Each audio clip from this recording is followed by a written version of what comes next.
All right, here we are.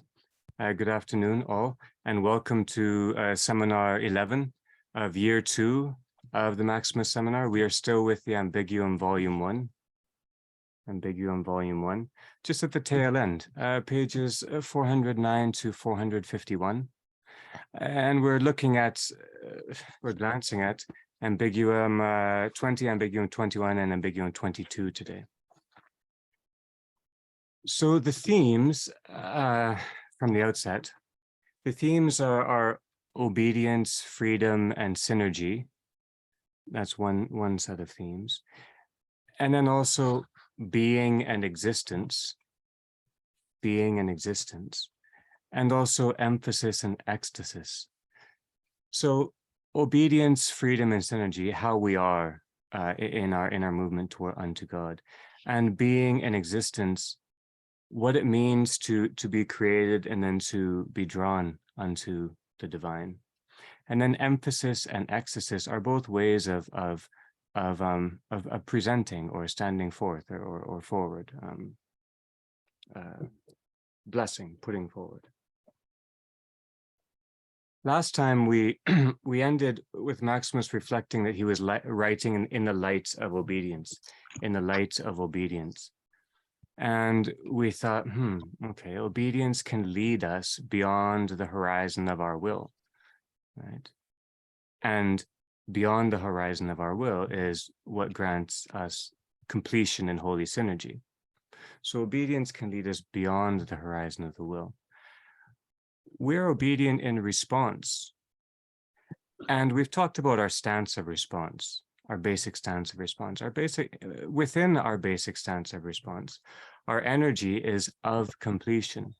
It's an energy of completion or of union with God, In other words, our completing is drawn up into divine completion, or our co-response to God, whether understood as obedience or free, they're both co-response, is in synergy.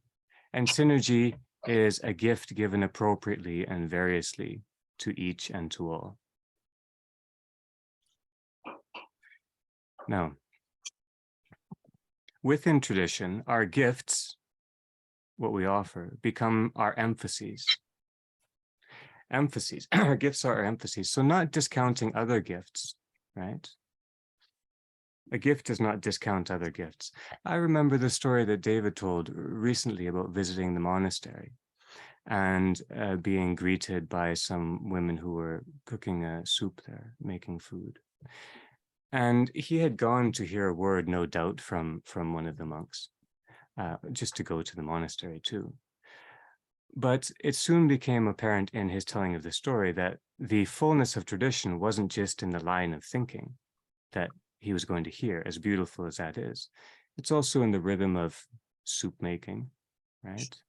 Or in the tonalities of the Vespers chant that also were happening that day and there.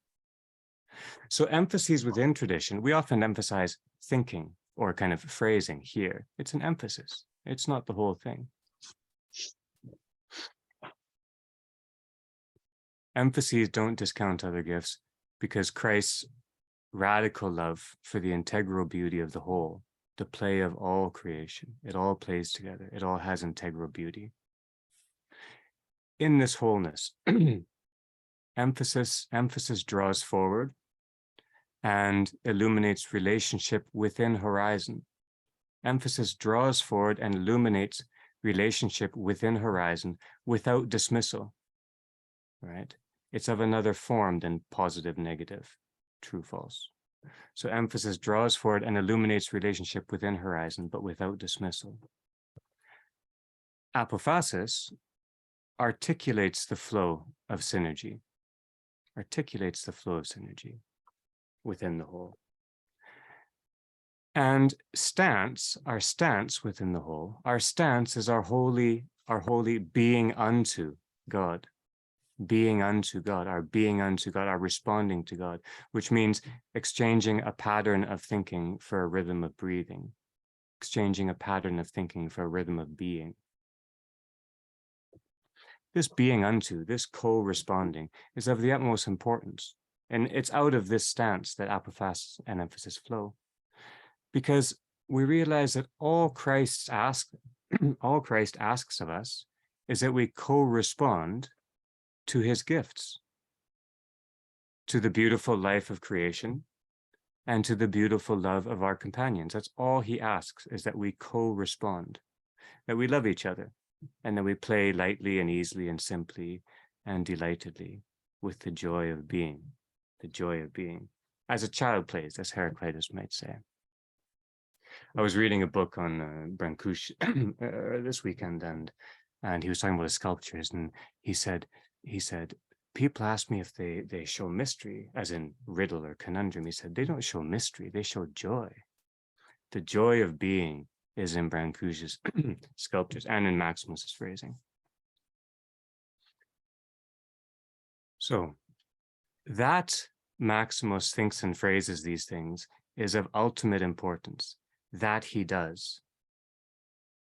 That he thinks and phrases these things is of ultimate importance, not that it's him.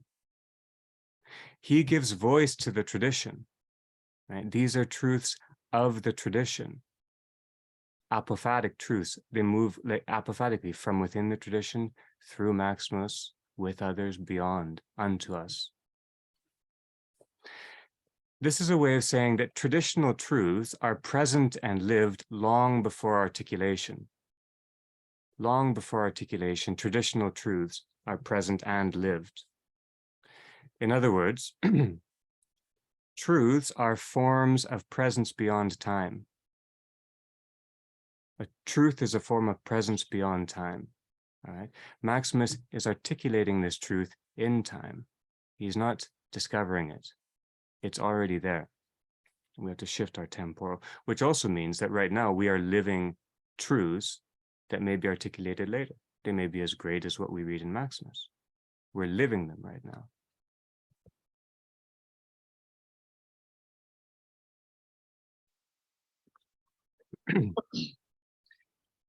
Just to introduce the notion of ekstasis.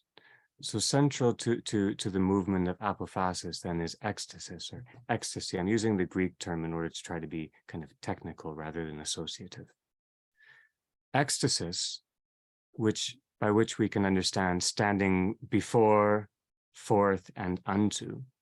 Standing before, standing forth, and standing unto something.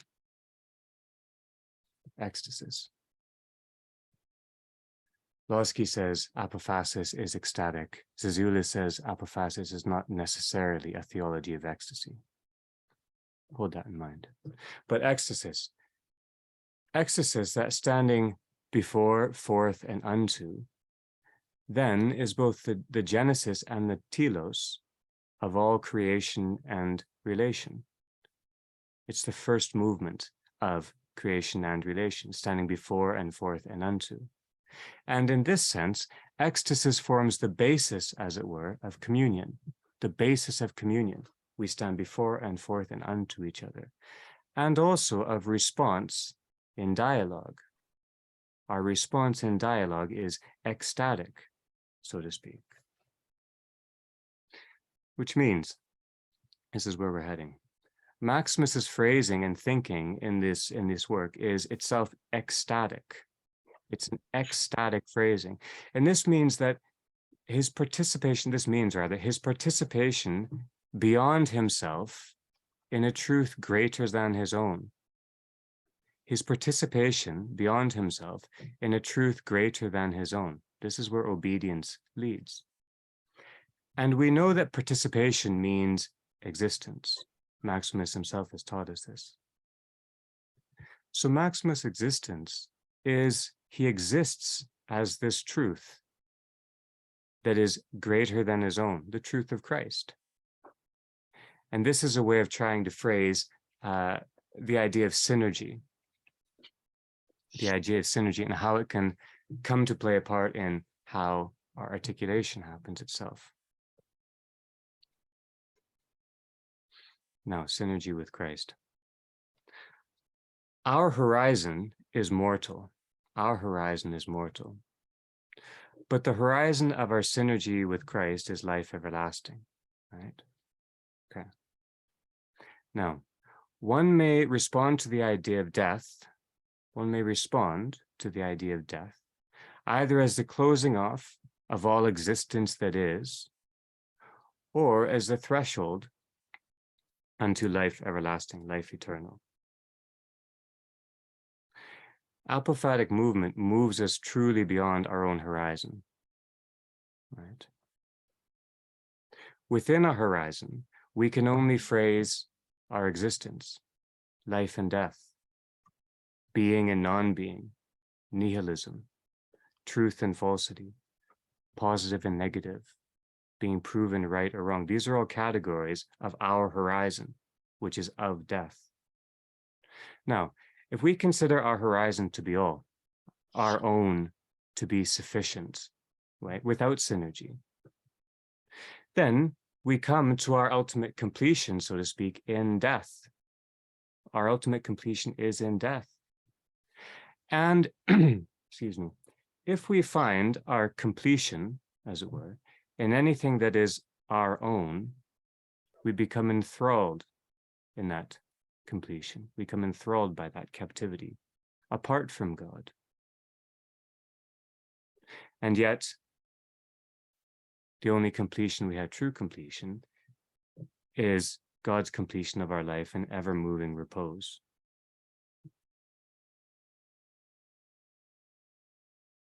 So this is how Christ transforms the idea of wisdom. Wisdom literature commonly refers to reflections on the meaning of death or our life until death. Right? Wisdom is a mortal literature. Christ as wisdom transforms the meaning unto the meaning beyond death. So wisdom becomes not confined by death, but beyond the horizon of death. All right. Or we could say Christ calls forth the truth of wisdom. He calls it forth. Now, calling, naming and calling. Let's turn to Ambiguum 20, please, just on that note.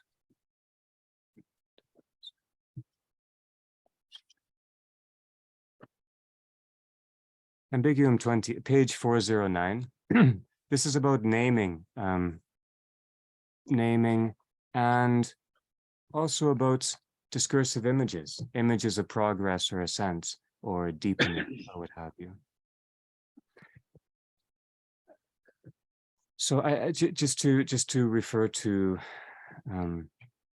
some of the themes and ideas. Naming here is calling forth, not identification or definition. Naming is calling forth and calling unto. We've heard this language before. And that means that naming as calling forth and calling unto means a calling into relation, a calling into relation. So naming dances with the soul, calls it into relation, finds and loves, and calls to its good parts, right?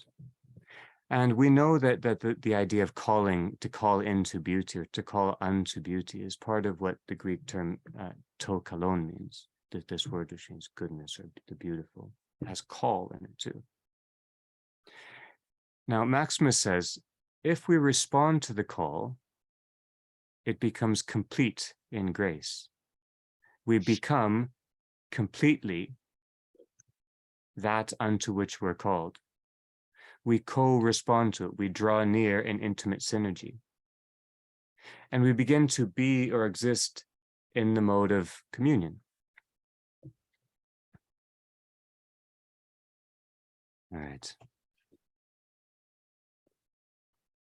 So look at just the first. I want to read just a few passages from 409 over to 411.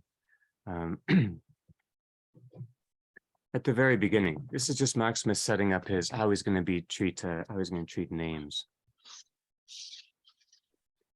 Those who with wisdom have studied the divine words say that names are predicated of things according to the following three comprehensive categories. So names are predicated of things. That means names are in relation.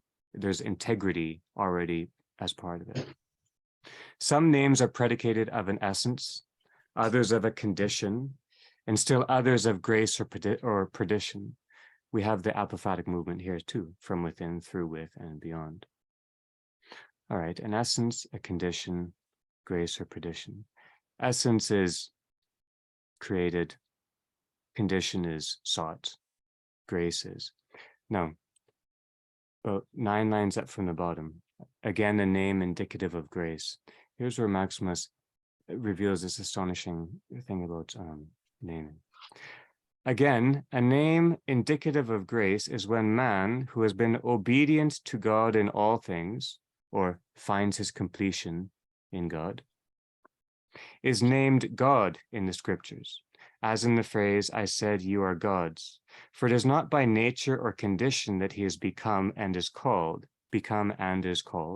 God, but he has become God and is so named by placement and grace. For the grace of divinization is completely unconditioned, because it finds no faculty or capacity of any sort within nature that could receive it, etc., etc. All right. And then just over the page, the end of that paragraph, 6 lines up, in the same manner.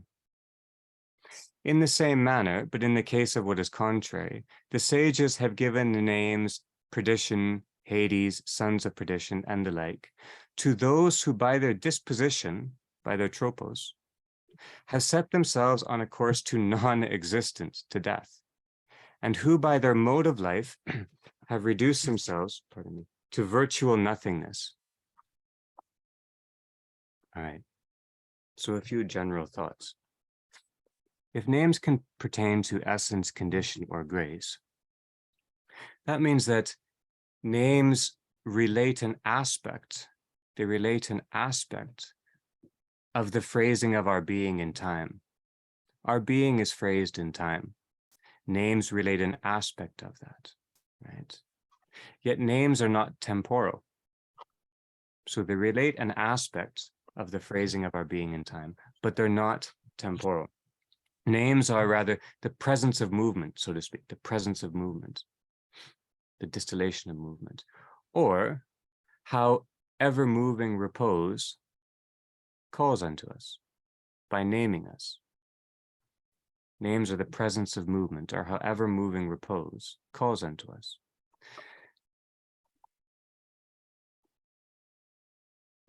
Second, as I said, obedient to God in all things means to be completed by God, to find completion in synergy with God, to be carried along by God, in Maximus's phrase. But he says, but he has become God and is so named by placement and grace. This is thesis and caritas, placement and grace. Thesis also means stance. So by placement, our stance, the beginning of our thinking and belonging, our stance. And grace then is, of course, the full flow of synergy in our souls guiding us. And then just the curious note at the very end. Those who by their disposition, by their tropos, their mode of life, has set themselves on a course to non-existence. We realize that our stance, our mode of being, can be nihilistic, right? Our tropos, no matter how beautiful it is, if it is apart from and unhealed by Christ, can dance us into the abyss. Our mode of life, right, can dance us into the abyss.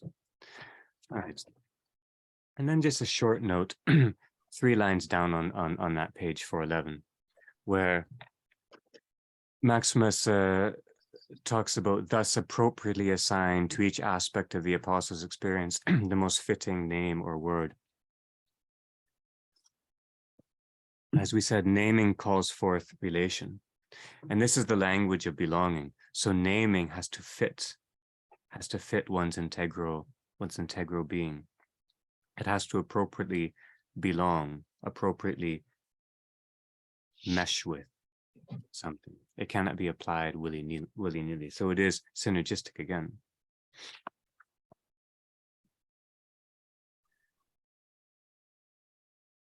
Right. And then 413, just over the page, the end of the first paragraph. From that point forward, about 7 lines up from the bottom of the first paragraph. From that point forward, the apostle left behind the names pertaining to nature and its qualities that had properly been his, for he transcended human nature, virtue, and knowledge, so essence and condition. And the name of God, which formerly stood at an infinite distance from him, he came to share by grace, becoming and being called God in place of any other natural or conditional name that he had prior to his assumption. All right. So naming here does seem to move apophatically through essence, condition to grace, not leaving behind the essence, the man, or the condition, the state that's brought him here, but they are surpassed in grace. Second, names pertain, as he says here, pertain to synergy and emphasize the movement in synergy. They shift with our movement in synergy. Synergy calls us forth beyond ourselves. And so naming here becomes almost an ecstatic naming. It's a naming of what has been called forth beyond itself in synergy, right?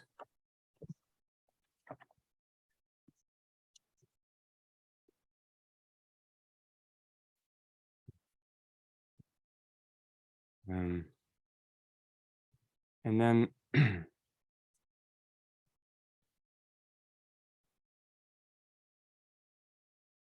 over to 415. 415. The first full paragraph, 15 lines up from the bottom, whatever it is. I'm not going to read this whole thing, but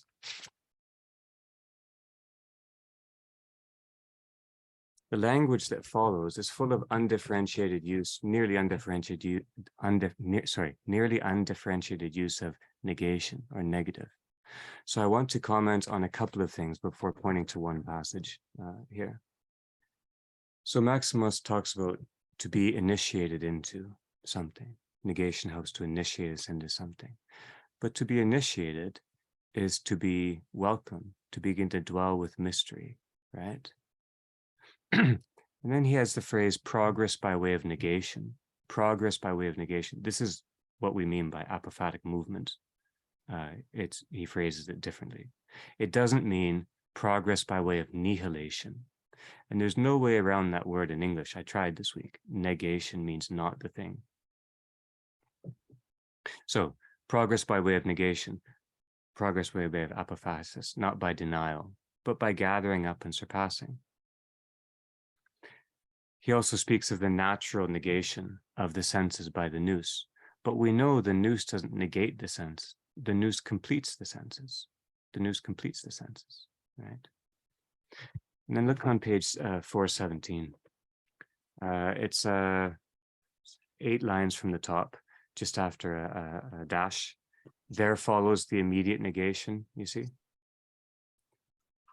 About 7, 8 lines down, there follows the immediate negation of knowledge concerning God, a negation beyond any positive affirmation by absolutely any being, since there is no longer any boundary or limit that could define or frame the negation. Now, we see clearly here how English doesn't work very well in its uniformity of terminology here. A negation beyond any positive affirmation. Yes, apophatic movement is beyond positive and negative statement. Maximus himself said that many times. But here's the important thing. Here's why we can't think in terms of negation. Since there is no longer any boundary or limit that could define or frame the negation, negation is always saying no to something, right? Christ doesn't invite us to a negation of this world. He invites us to a deepening of the feast which has already begun. There's no way around that. And so negation is not a very light, it's a tree. If we're going to use it, we have to be extremely careful. And we are, so that's just an aside. All right. Now, Jennings, I'm wondering if you wouldn't mind reading a tiny bit. And it's actually just from, well, the full paragraph on 417, for just as we are not able to grasp, Yep. to the end of Ambiguum 20. And then we're reading, and we'll say a few things and continue along our way. But instead of just having me, Okay. please, thank you. For just as we are not able to grasp with our intellect the things that are intelligible to the holy angels that are above us, so too the same angels who are above us are not able to grasp the things that are intelligible to the angels who are above them, and so on in order of ascent, so that the mind is raised up and elevated from power to power, passing through all the ranks and powers until it reaches a limit in that which is ineffable, incomprehensible, and absolutely unknowable. If, according to Dionysius, the Areopagite, negations respecting divine things are true, whereas affirmative statements are unsuitable for the hiddenness of things that are ineffable, it is likely that the divine apostle, having negated the intellectual understanding of all cognitions, and finding himself beyond every relation to being, was obviously neither in the body, as he himself said, since his power of sense perception was no longer active, nor, again, outside the body, since his power of intellectual understanding was inactive during the time of his rapture, according to which, in a manner that was ineffable and beyond cognition, he received certain words in the course of his initiation into the things beyond this world, and, honoring them by silence, he shielded them from all expression. For they were not such as to be understood by the intellect, spoken by the tongue, or even received through hearing. As those who have experience in these matters say, in the aforementioned progress, it is right faith and the genuine fear of God that bring about the perfect practice of virtue. With respect to assent, sure hope and sound understanding bring about unerring natural contemplation. With respect to assumption, perfect love, and an intellect completely and voluntarily blind to beings by virtue of its condition of transcendence brings about divinization. And again, they say the task of practical philosophy is to purge the intellect of all impassioned images, while that of natural contemplation is to show forth the intellect as understanding the science of beings in light of the cause that created them, while the aim of theological mystagogy is to establish one by grace in a state of being like God and equal to God, as much as this is possible, so that by virtue of this transcendence, he will no longer give any thought to anything after God. Thank you. Thank you. That's amazing stuff. This is one of the long passages that we should come back to because it's rich. I just want to say a couple of things and then keep walking us through. He talks about grasping, first of all, grasping.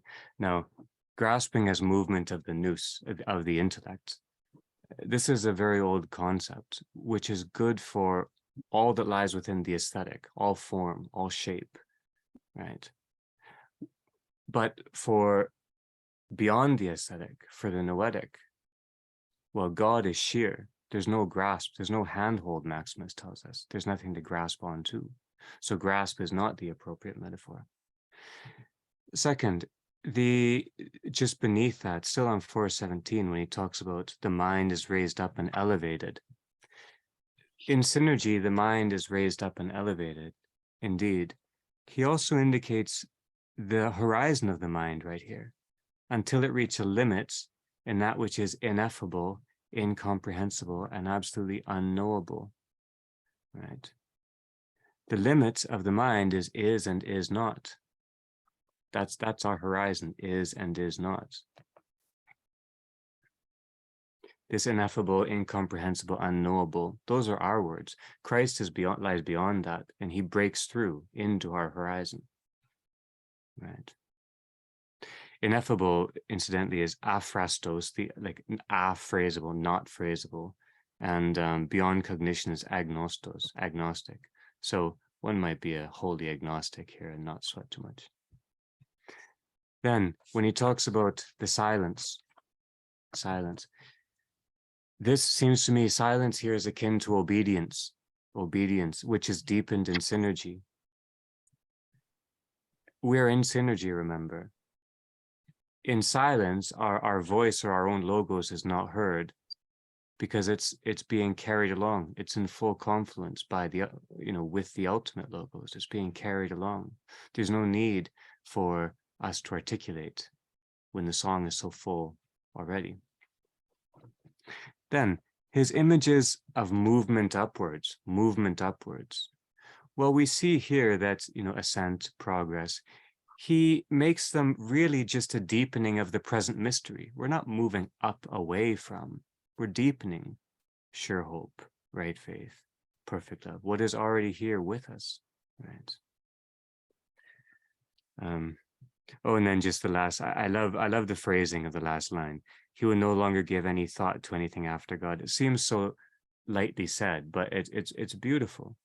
There's no longer any need, no temporal need to give in that direction, right? Temporal participation is surpassed. Everything after God has led us to God, and so it's surpassed. All right. Now, over to Ambiguum 21. Ambiguum 21. The overall, this is very difficult. The overall theme is plenitude, I think. I want to walk through a little bit, and then we'll read a couple of longer passages, and then we'll talk a bit, and then we'll move on to Ambiguum 22. So Ambiguum 21 is about plenitude, just strolling through the first few pages. Partway down 423, near the middle, he says, revealing in an incorporeal manner that the truth present in all things is by nature simple and free of the thickness of words or bodies. The truth present in all things is by nature simple and free of the thickness of words or bodies. Thickness will become an important word very shortly, or it is already. But I think the important thing is to note that simple and thick are not, thick is not negatively contrasted with simple, but there is the freedom of hierarchical relation between them. There's a freedom there, but of simplicity. But the thick, that which is thick, the thickness of words or bodies is not negatively contrasted. That's first. A little bit down the page, about 10 lines down, Maximus says, like the call to repentance in relation to righteousness, which by nature exists before repentance, but which by dispensation appears after it. Well, there's no chronological order. There's no temporal necessity, right?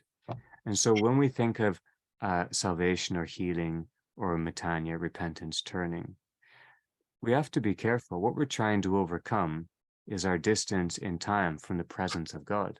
We're trying to be present, and that is not something that is dictated by time. So temporal order ought not to become an idol for us. And then third, just at the bottom of the page, Maximus refers briefly that the Gospel of John, the Word of God, the Scriptures, the Word, is the forerunner of the greater and more mystical Word. So of course, our logos is a living Word. The Gospel is a foretaste of our logos. Now, on that note, just over to 425, the first full paragraph, please. 425, the first full paragraph. All right. For the written form of the Holy Gospels is but elementary instruction when compared either to the knowledge that is acquired unfailingly by those who are lifted up through the Gospels and who spiritually remove from themselves the thickness of corporeal thinking, or to the knowledge that will be acquired after the future consummation of the things that are now in motion. For in the same way that the law, when compared to the knowledge hitherto manifested through it, was but elementary instruction for those who through it were being tutored unto Christ. I love the word unto, the incarnate word, and who are being gathered together for the gospel that would be preached at his first coming. So too, I say, is the holy gospel but elementary instruction for those who through it are tutored unto Christ, the spiritual word, and who are being gathered together for the world to come, which will be revealed at his second coming. Since the same Christ is both flesh and spirit, he becomes the one or the other analogous to the form of knowledge in each. For every word is susceptible of expression through sounds and letters. I would even venture to affirm that every thought capable of forming an impression in the intellect is nothing other than an elementary outline pointing to realities that are beyond it.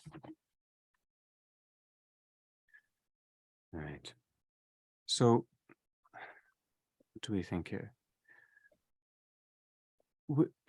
Instead of the phrase of the book, we should say we are unto the Logos.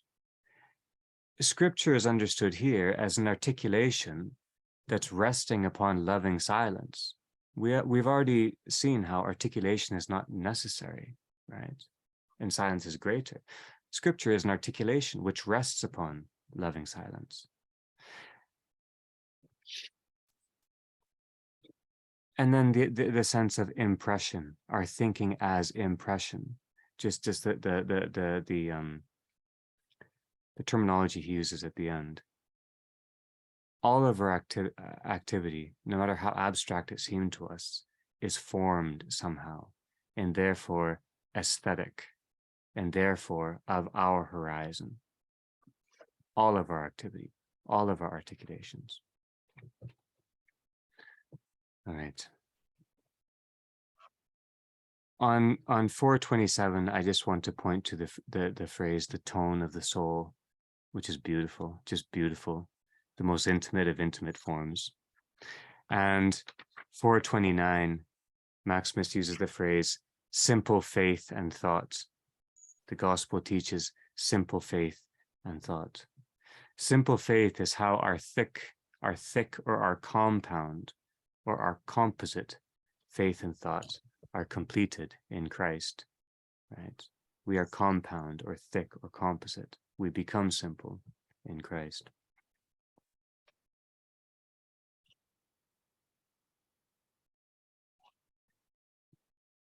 Okay.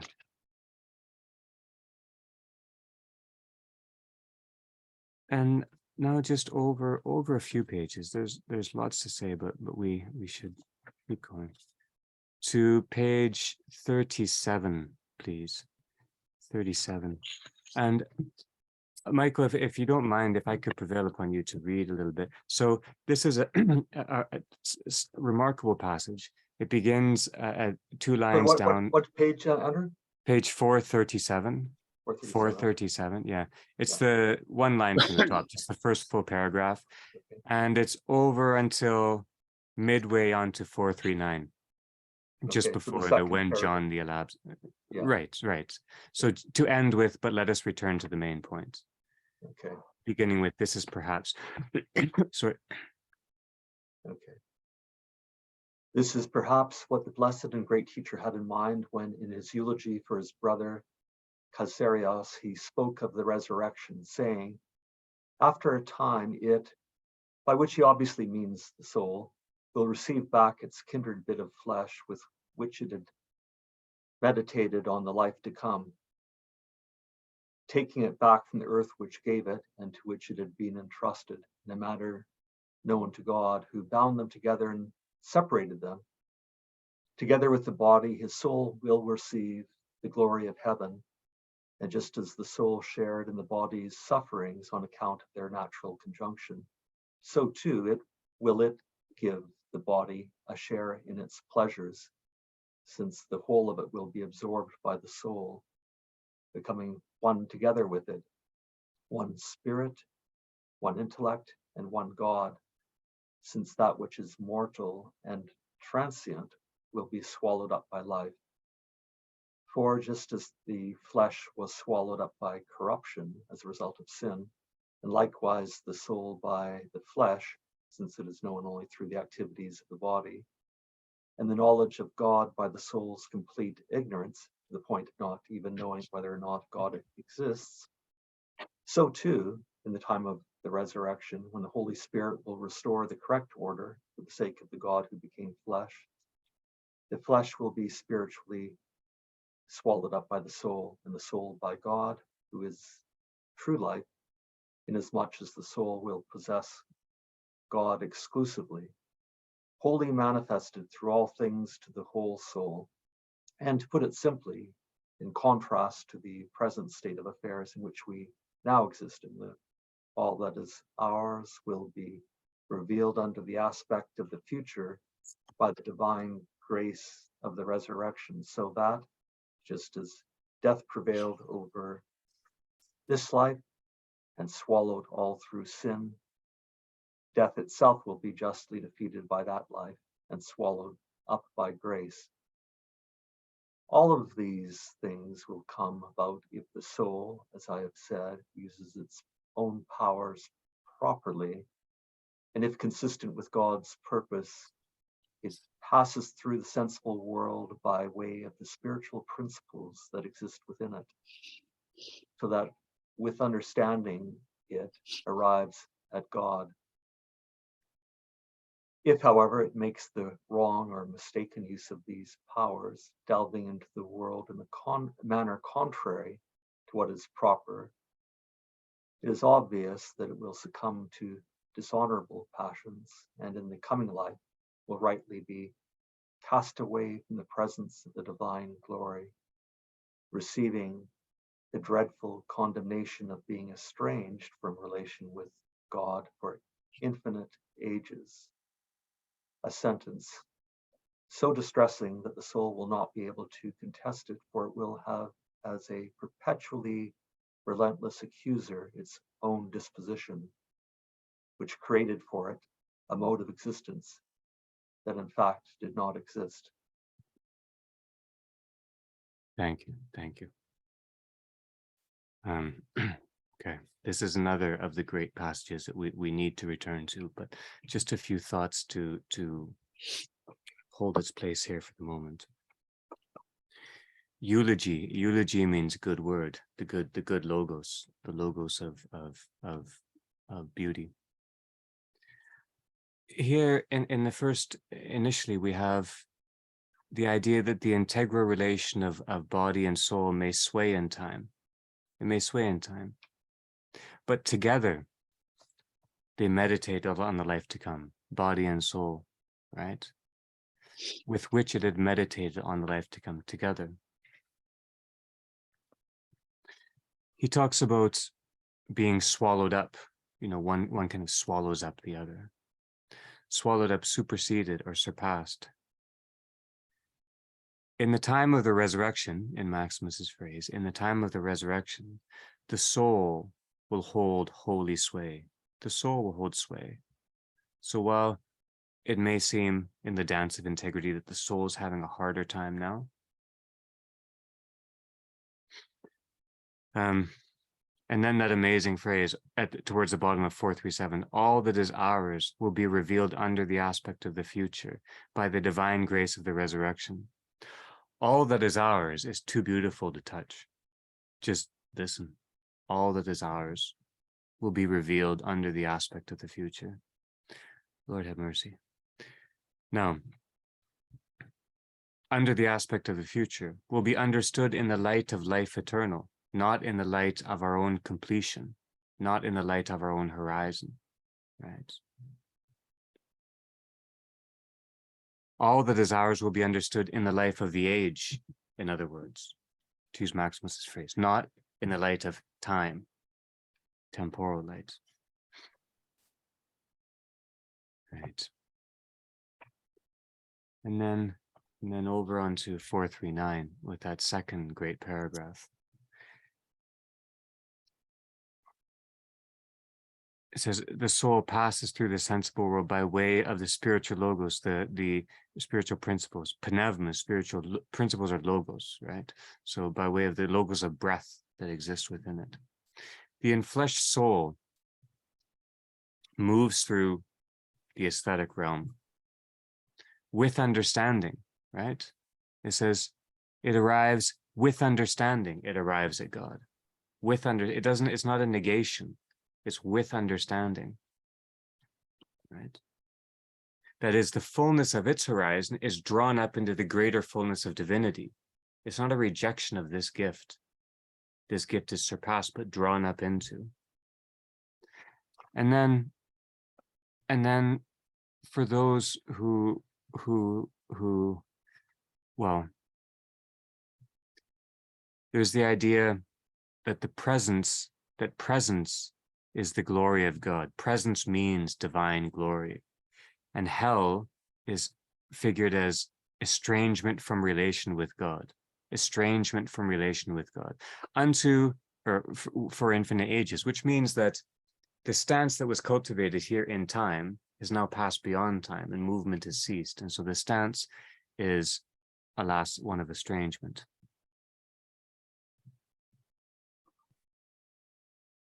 It's estranged from relation, yeah, because it cultivated impossibility of relation due to a stance that is complete in itself, not a stance unto something else, but complete in itself, which means death, right? Which means a mode of existence, which is grounded in non-existence, to refer to Maximos's phrasing earlier, or here, which created for it a mode of existence that in fact did not exist. It's the most astonishing thing to say possible. They did not exist. Okay, then over to 441, just for the moment. 441, the first 10 lines of the first paragraph. So beginning, I believe. And this was Maximus far out ahead of us again. We puzzled over this idea a little bit last time or a time ago, and here he says it perfectly. I believe, you see, I believe, therefore, that if the meaning of the whole of divine scripture is properly and piously smoothed out, the disagreements perceived on the literal level of the text will be seen to contain nothing contradictory or inconsistent. As one insight. For in accordance with true teaching, all the saints from the beginning were forerunners of the mystery, which they proclaim in advance and prefigured through their sufferings, deeds, and words. Note that progression. Sufferings, deeds, and words. Into second insight. Therefore, the saints can justifiably stand in place of each other. All can stand in place of all, and each can stand in place of each. Amazing thing to say. What does he mean? First of all, as we see in the footnote here in the gloss, the meaning of the whole of divine scripture is a translation of the nous, which is also sometimes translated as intellect. So the nous as meaning. Better put, we could say the nous is the place of meaning. The place of meaning. Because we know, Maximus showed us last time that the nous is where relation meets simplicity, where aesthetic relation and distinction meet and become integral with noetic or divine simplicity and communion. That happens in the nous. So, and that happens in scripture too. We see how the many become one. The logoi are drawn into the logos. And then second, he says, all saints before Christ. All saints before Christ in time knew Christ apart from time in some manner or some mode of being. Temporal distinction, remember, is of our existence here. It's not of our being. And so prior in history is by no means ontologically determining at all. Right. Okay. Oh, and then so they knew Christ in terms of the age, not in terms of time, in terms of that which is beyond time. They knew Christ. They do know Christ. Those to come know Christ. And then finally stand in place, the idea that the saints can justifiably stand in the place of each other. Well, stand in place. Christian ekstasis, which means to stand, forth and before and unto, if we take that earlier idea. The saints stand in ekstasis. They stand beyond themselves. They stand unto a truth in which they're participating beyond themselves. Their truths are synergistic. And so their part in it, as it were, led by the divine part, is really important, but they are co-responding to divinity, which gives us any truth at all. We're all just trying to co-respond. And each co-response, if it emphasizes this or that, or this or that, or it has a gift here or there, it's all a co-response. Okay, and then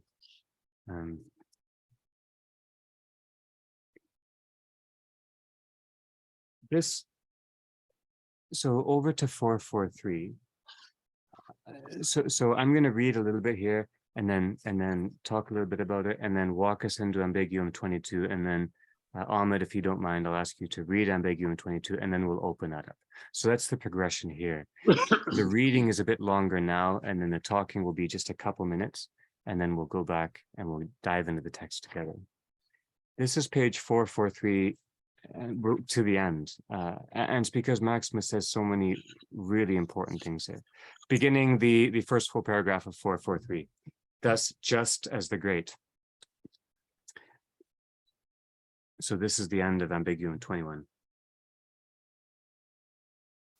Thus, just as the great John the Baptist can be reverently identified, colas, with the whole Old Testament and its worship, which is a forerunner of the New Testament and its worship, so too can John, the truly great evangelist, be rightly associated with the whole of the New Testament and its worship, which is the forerunner of the secret hiddenness of the ineffable good things of the age to come.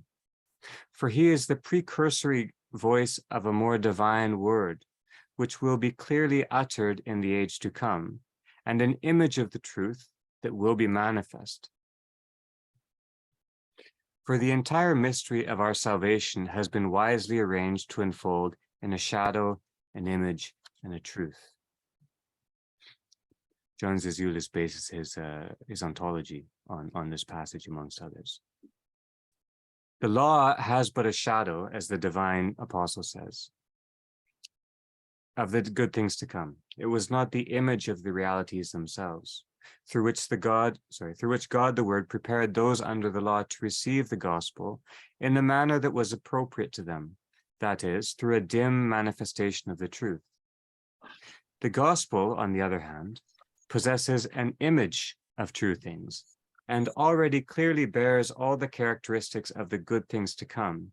And it is through this image that those who choose the pure and undefiled life of the gospel, through their strict exercise of the commandments, take possession of the likeness of the good things of the age to come, and are made ready by the word, through the hope that they will be spiritually vivified by their union with the archetype of these true things, and so become living images of Christ, or rather become one with him through grace, and so become living images of Christ, or rather become one with him through grace, rather than being a mere simulacrum, or even, perhaps, become the Lord himself, if such an idea is not too onerous for some to bear.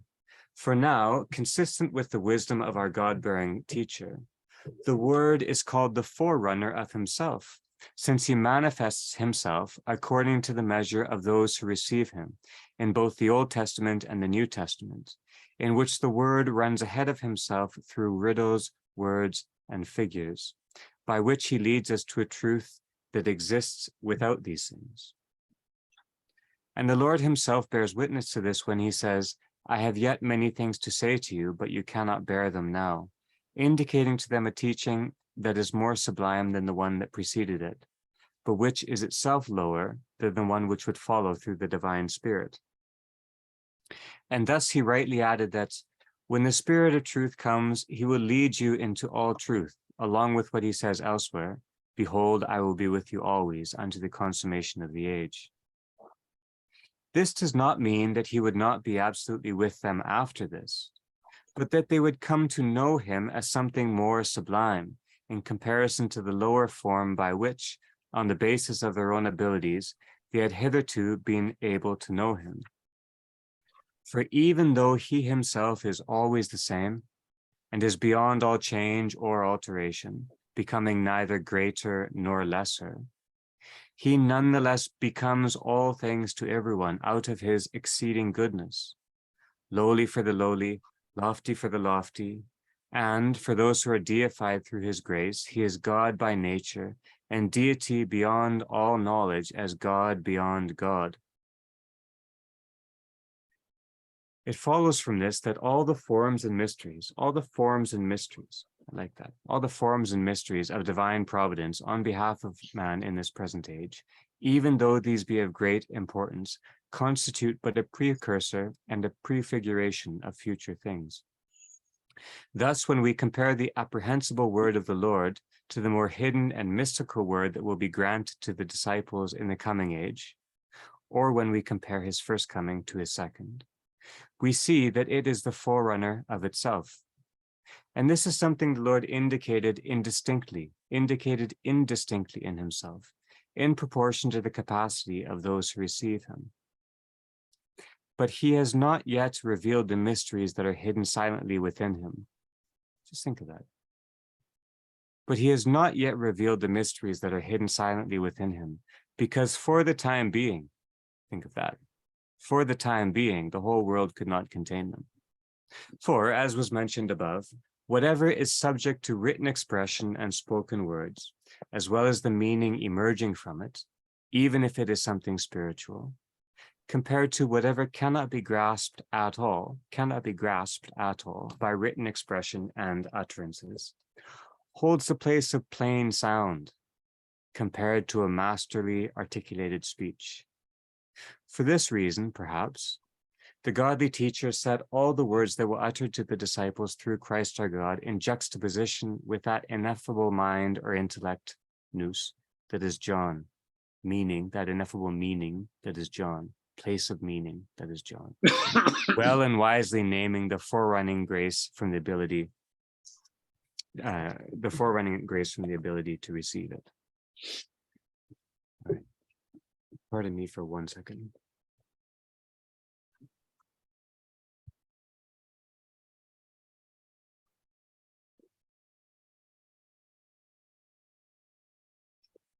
A few thoughts here.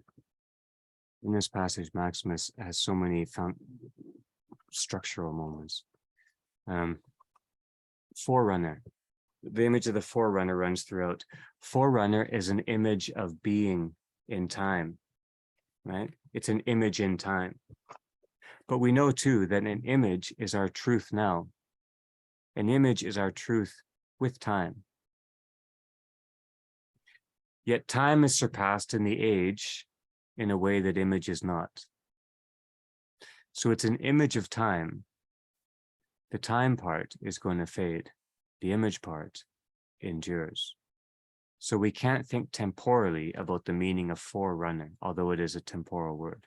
That's the first thing. Second, Maximus talks about the secret hiddenness of the ineffable good things of the age to come. Now, we tried to point to this earlier, and we should believe this because this has to be true. There are deep and beautiful truths of our tradition that we live now that we don't know how to articulate. We're living them. They will be articulated. They're there. We can be in joy for that. All right. Then the distinction between shadow, image, and truth. This is made much of. I don't know if it's his own. It's made much of, and often in a kind of disparaging way, attempted disparaging way. But shadow, image, and truth here depend on the placement of light. The placement of light. the placement of the light of Christ, but they depend on the placement of the light of Christ in a way that we can't help but comprehend temporally, to make it sound like one came before the other and was superseded by the other. Shadow, image, and truth depend on the placements, our relation to the light. We see that relation temporally. That is not the appropriate way to see it. That's what I'm trying to say. It's not the final way that we will see it. So the idea of living images, he says we are living images. Living images lack no truth. Lack no truth. An image lacks no truth.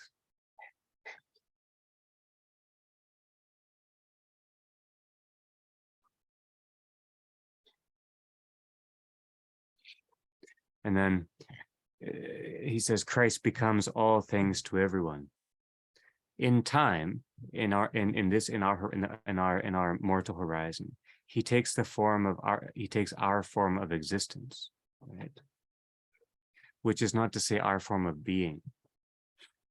I think that we have to distinguish between forms of being and existence here, which is why, if I understand Maximus correctly, that's what Maximus says Christ means when I shall be with you, i.e. in this form of existence, unto the consummation of the ages.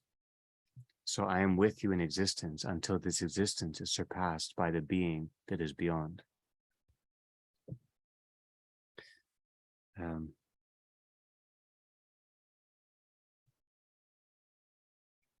God beyond God, both our highest and our lowest concepts are always surpassed apophatically. We're always moving beyond. It's always movement beyond.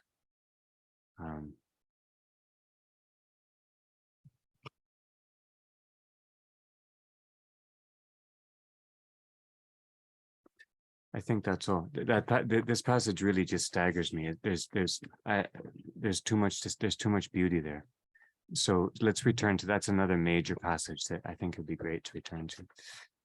Let's turn now to page 449, to Ambiguum 22.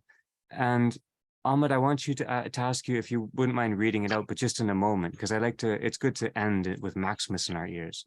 So I'll say just a couple of notes first. This Ambiguum seems to be about the sheer beauty of the divine, the sheer beauty of the divine. I think we can use that phrase fairly. In Gregory's little, the extract from Gregory talks about the more perfect something is, relation becomes harder. The more simple, the simpler something becomes. Relation becomes harder as things become simpler. So of course, as things become more perfect, it becomes harder to approach. Also, more perceptions, more and deeper relations are revealed in the light of simplicity, the place of meaning, the nous.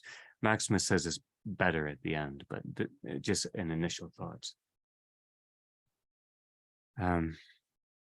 So we see more and deeper relations in the light of simplicity, but we shouldn't be distracted from the light itself for the beauty that illuminates. You know, what it illuminates is beautiful, but the light is what gives it beauty. So, first of all, Maximus talks about the intellect or the nous, how it gathers together simplicity and relation and relates them through concentration. So the nous through concentration gathers simplicity and relation. And then he uses the curious phrase to speak truly partway through. And I think here that he's following the beauty of his own phrase synergy, right? To speak truly, it's an odd thing to say, but perhaps it means to speak ecstatically, i.e. for him to say, I'm trying to give phrase to a truth which is calling to me, and so I'll phrase it, but it's beyond me. It seems to be a meeting point, that phrase, to speak truly. And then he uses the language of is and is beyond, the apophatic language.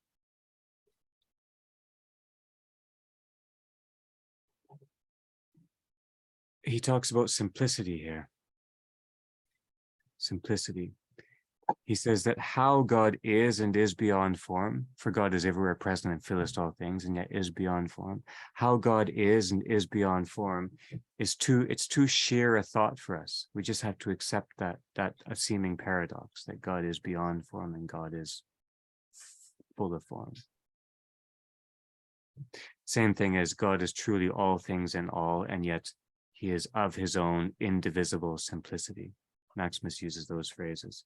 It's a mystery. We dwell with the mystery. We love each other within that mystery. But to comprehend or to articulate that mystery is something which is ungraspable, perhaps by a saint, but it's ungraspable anyways. And so to dwell with the mystery, to live the truth, right? Not to necessarily articulate, to be okay with silence, the silence of tradition. This keeps us watchful. It keeps us alert. It keeps us present. And Maximus reminds us at the end here that it's only in our articulations that we can fall into the temptation of insistence or certainty. When we're dancing, we don't need to be certain. We're already full of faith. When we speak, we become afraid and want to be certain. And when we go into insistence or certainty, then we enter the condition of idolatry, right? A world of our own, Maximus calls vacuous constructions of the mind. Our own death, complete in itself. And then just the final phrase when he distinguishes between the logos of being and the logos of existence. Existence is subject to time and being is not subject to time. And when we confuse those two, then we mistake our gift and how to respond to it. Okay, pardon me, just a few thoughts. Ahmed, please, if you wouldn't mind, would you read the whole thing from the tip top to the from the firmament to the fundament, my friend? From St. Gregory's same theological oration.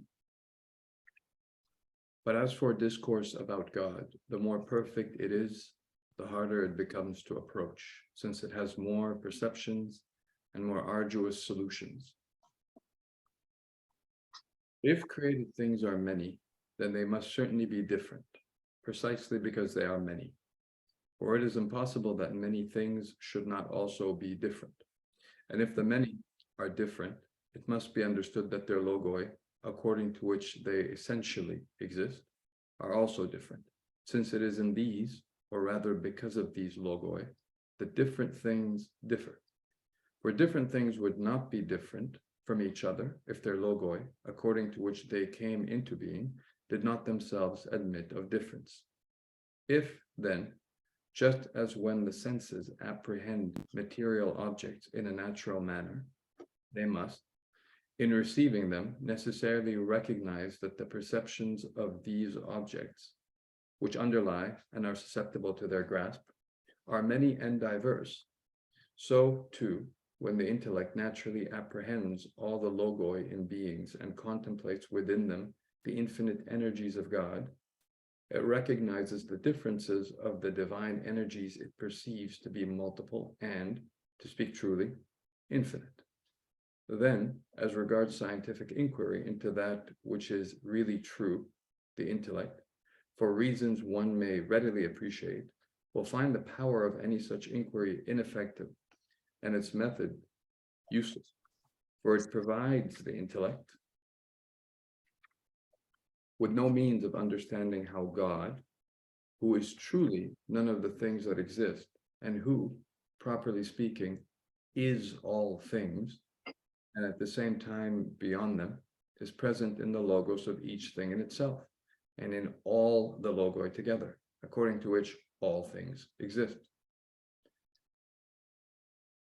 If, therefore, consistent with true teaching, every divine energy indicates through itself the whole of God, indivisibly present in each particular thing, according to the logos through which that thing exists in its own way, who, I ask, is capable of understanding and saying precisely how God is whole in all things commonly, and in each being particularly, without separation or being subject to division, and without expanding disparately into the infinite differences of the beings in which he exists as being, or without being contracted into the particular existence of each one, or without contracting together and fusing all the differences of these beings into a single totality, but on the contrary, is truly all things in all, never going out of his own indivisible simplicity. Well did the teacher say that the perceptions concerning the principle of divinity are many, from which we are taught only that God exists, and that the solutions are arduous, from which we learn what God is not. So let there be an end to pointless and harmful curiosity on the part of all those who think they can understand the deity by means of the vacuous constructions of the mind, with which they are incapable of understanding even the lowermost creature in terms of the logos of its being and existence. Beautiful. Thank you, Ahmed. Let's open it up.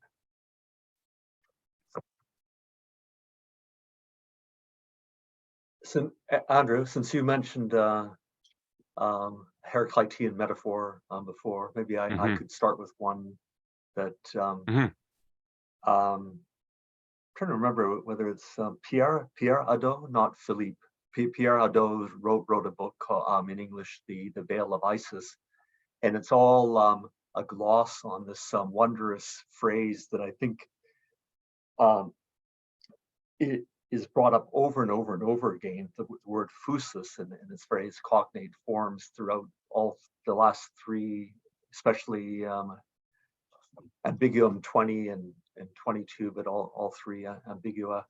And it's and the Greek phrase is, I'll probably get the grammar slightly wrong, but it's something phusis cryptophe phile,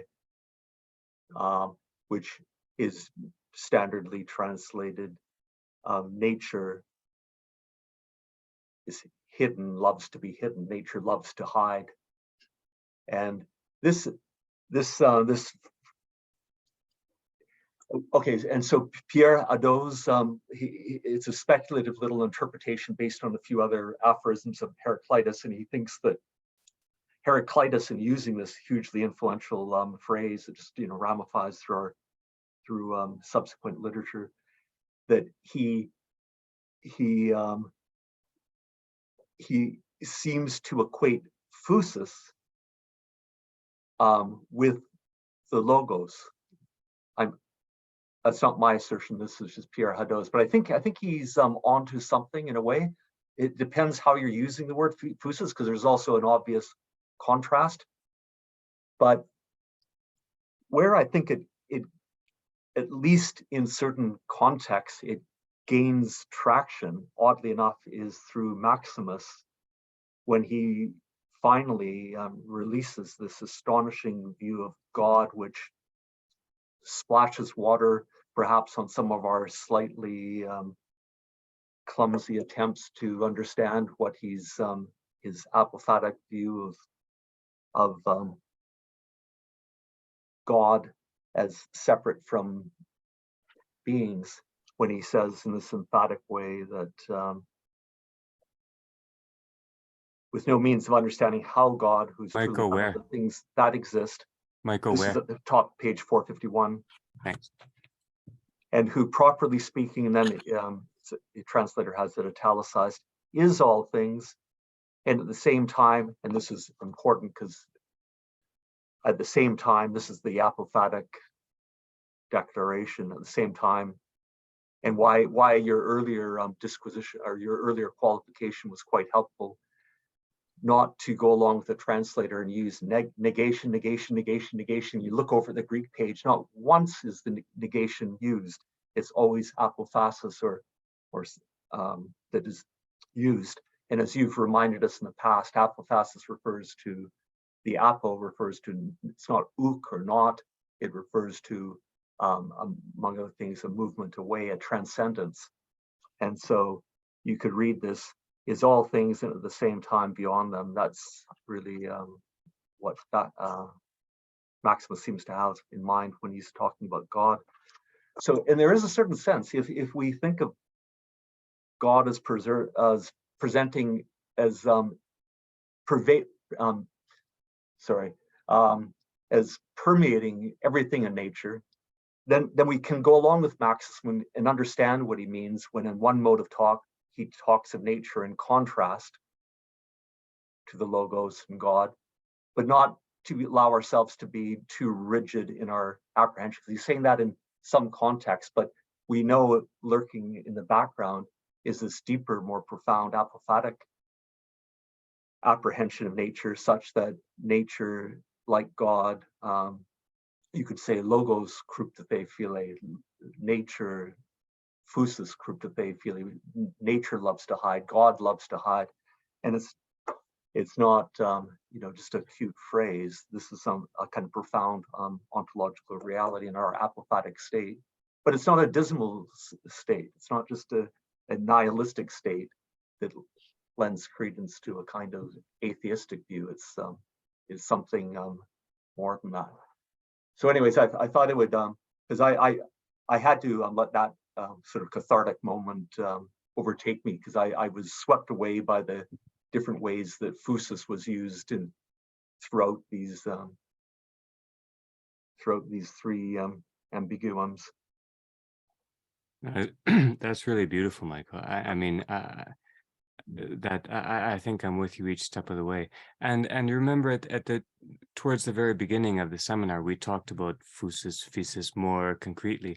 One of the beautiful things about such an integral way of seeing and being in the world is that we can always return to these gems, which are always give more and more. That's beautiful. But okay, so that's a connection. Now, I mentioned though the image of playing, the child playing. Now, since you mentioned Heraclitus, and we're talking about things which love to hide and kind of aphorism and phrases which point beyond themselves. Play is a term that we'll get there. Maximus will bring us back to it for sure. But it's too hard for us now, but we can begin.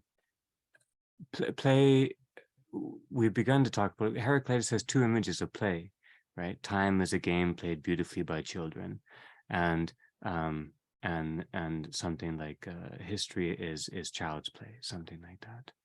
Two different images though, both playing with, paideia and paizo, the Greek child playing. But why this image? And this is an image in Christ too, right? Let the children come unto me, the image of joy.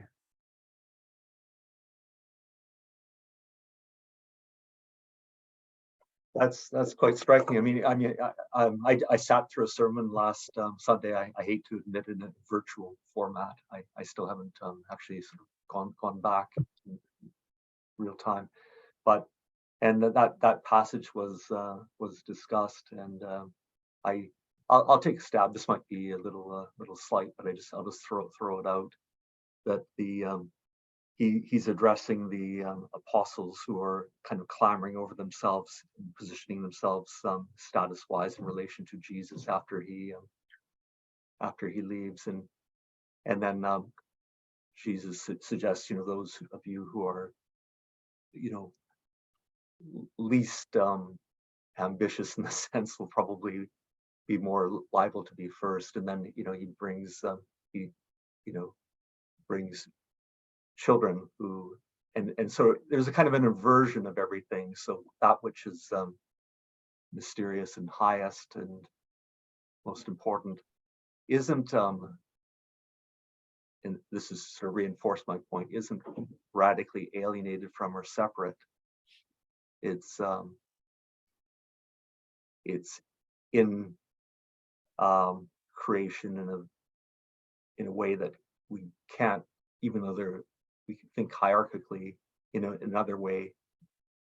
It would be better to think almost of an inversion in terms of valuing persons and everything else in creation.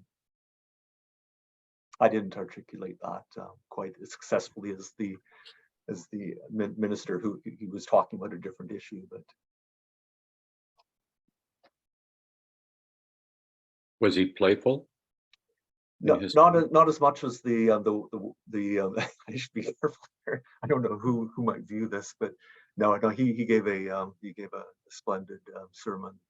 Not as it was no, he wasn't. I have to be honest. It wasn't especially playful.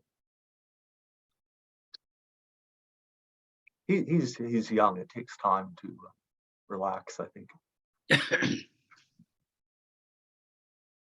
It's one of the hazards when we begin to grow up is that we forget that play. We have to learn it all over again.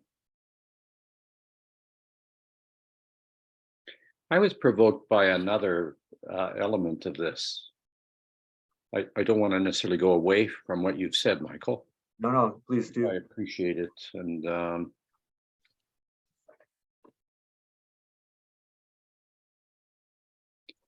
in Ambigua 21, he talks about the second coming. And Andrew, in the way you laid things out, a number of times you refer, to recall the phrase you used, but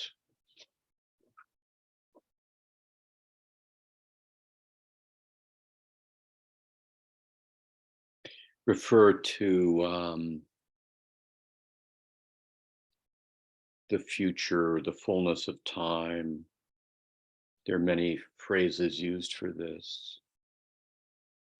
So I just have a question, and I wonder what each of you think about it.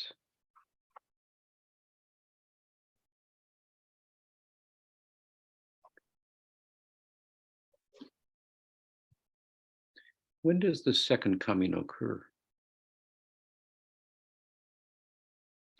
I mean, isn't this also a way of speaking about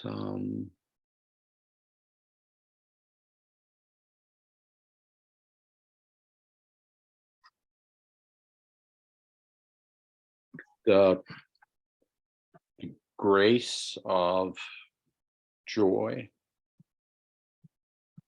and play?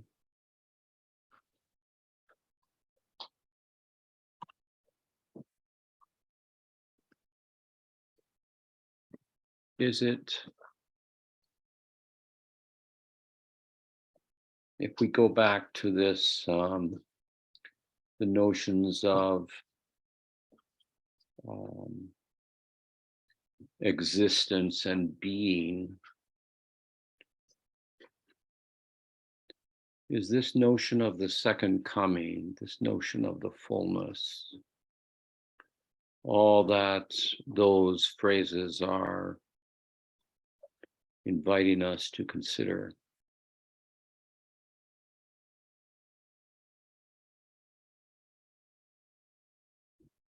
I mean, they're not temporal, are they? Aren't they? Aren't they also a way of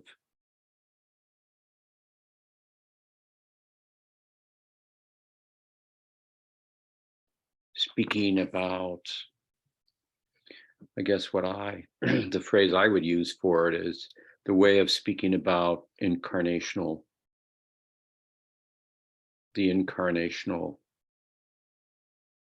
unfolding.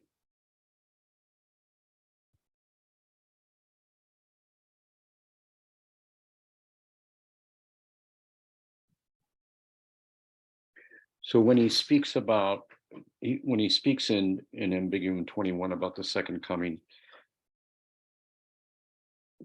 this is a reference to, we see Christ in the Gospels. So one can think of that as the first coming of Christ. And so often we think of the second coming as the end of time. But don't we also need to think of the end of time as its telos, its purpose? And by that, I don't mean to discount some sense of sort of the temporal dimensions of the eschaton. But there's also this understanding, at least it seems to me, that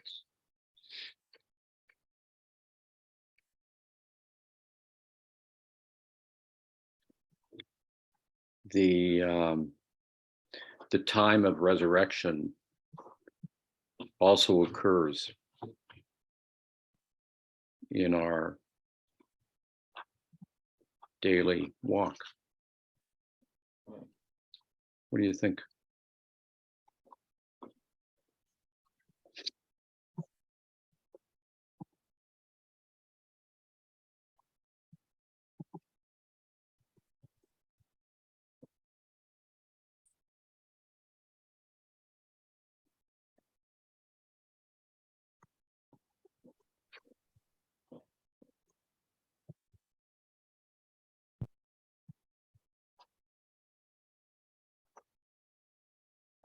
I can begin to dance with you a little bit, David, perhaps. This question of when will it occur settles so naturally into our ears, we think we need to be jarred into how unnatural a question that is, which you've just done. You are right. We don't think of these things temporally, except we're tempted to at every turn. So we constantly lean on that. And we lean on it often as a, don't worry, all this stuff will be cleaned up for us. Someone will take care of it. In the sense of looking for a way out rather than a way through. And a way in. Or a way in. I mean, if we're going to think of it temporally, nothing happens temporally after we die. So the second coming happens the moment after we die, if we're going to be crude. But that's no way to think of it. And like you said, the time of the resurrection, which Maximus sets into a rhythm in our lives, not as a future utopia, it's a rhythm. And it's part of the liturgical rhythm already. It's such a simple thing to say, and it so beautifully opens up how deeply enmeshed we are in temporal figurations and how much we think of time in terms of salvific progress. It's amazing. Yeah, no, that's beautiful. David, can I wade into this? When you said, what does everybody think of what you just said?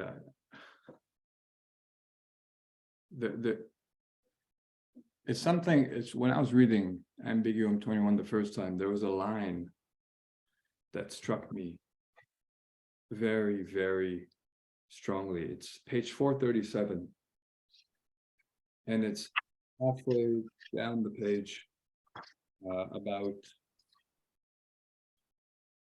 let's say, 12 lines down, starting from, let's say,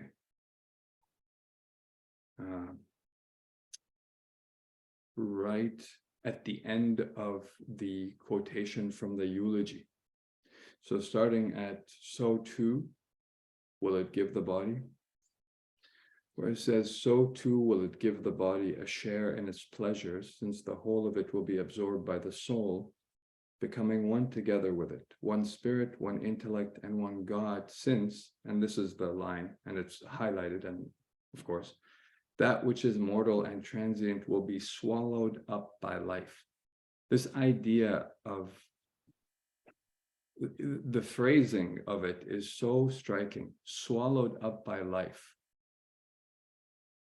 My first instinct was to think, this is the way people talk about death, usually, swallowed up by death. There's an interesting inversion here where life, the way death is conceived now, I think in general, is that it's death eternal. Like we will be swallowed up by death. Whereas here, there's this beautiful inversion of life eternal. And so when you ask about the second coming, I think to myself, well, perhaps it's already been prefigured. It's already here. It's already happened. And temporally, we're experiencing it. We experience it in time, but it's already with us. It's present. It's happened already.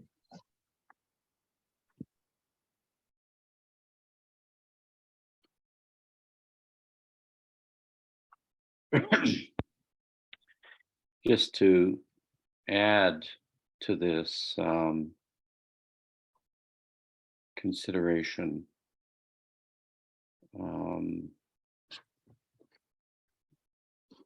I just wanted to get the expression,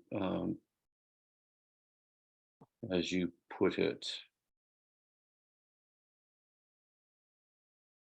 Andrew, in your introductory remarks, talking about corresponding to all, to play lightly, to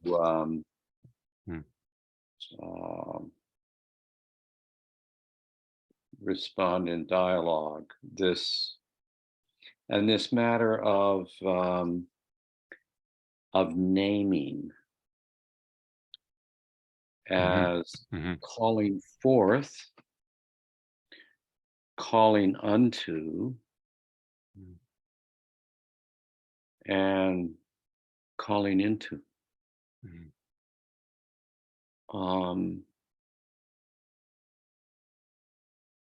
When I think of, I mean, I've always loved playing hide and seek with children, with young children. And sometimes you can do it in the same room with them without moving. Like I remember when we were last out visiting our youngest grandchild, Otelia, on the island. It was during COVID, so they're very careful. So we were outside, and it was, like all weather out in BC, it's miserable, unlike here in Edmonton. No sun shining, raining, the whole bit, So we were outside and had a little fire going, and Otelia wanted to play hide and seek, and she designated people. And the people who would seek, and she would hide, and then she designated the people who would hide, and she would seek. And at one point, she said that Anna, needed to hide. And then she grabbed me by the hand, and we counted to 20, and Anna was lying on a bit of a chaise lounge, and she proceeded to cover herself up with blankets, with coats. There were a bunch of coats there. So she didn't move at all, just covered herself up with coats. And when we'd finished counting to 20, we slowly turned around, and you could just see Otelia look at that place, which now was a bunch of blankets. And you could, I mean, I don't know what was going on in her mind, but I'll tell you, it was highly amusing. And then she took me by the hand and she says, "Come, let's go and look." And we went up the stairs and around the house, out front and all the way around, looking all over the place. And then we came down these stairs at the back, and we came up behind by a tree that was right behind where Anna was lying in the lounge, covered in the blankets. And she turned to me and she said, "Shh." And she went over and grabbed her. So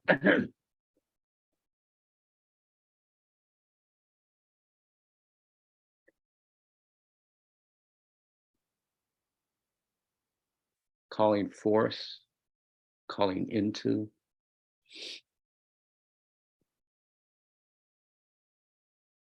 calling unto, and calling into.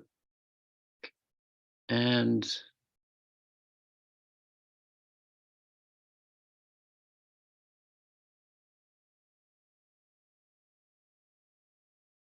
I mean, what's there? I mean, the only thing that's there is delight. The playful delight of being. And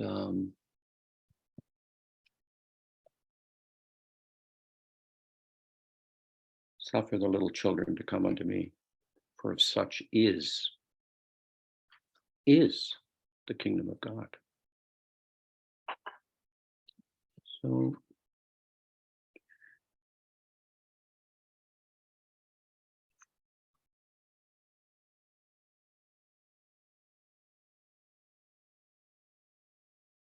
I mean, it seems to me that those moments, and I mean, you can think of so many in everybody's life, and they don't all involve children by any means, but anytime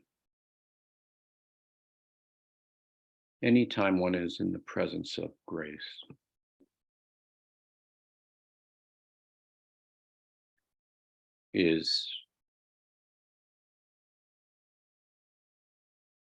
I mean, we could say it is a piece of the kingdom. We can parse our words around it in a variety of ways.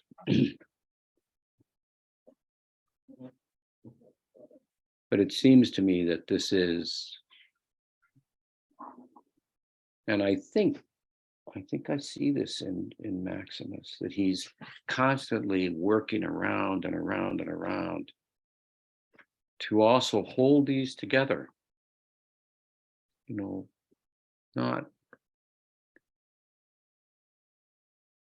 not give in to the temptation to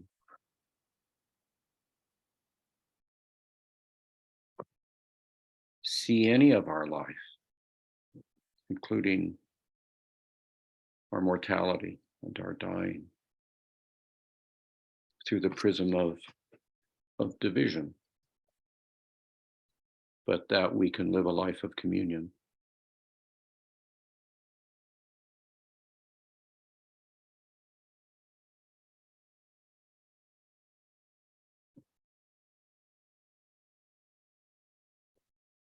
David, I'm not sure I'm pushing back or not. Push back, David. Well, I'm not sure it is, but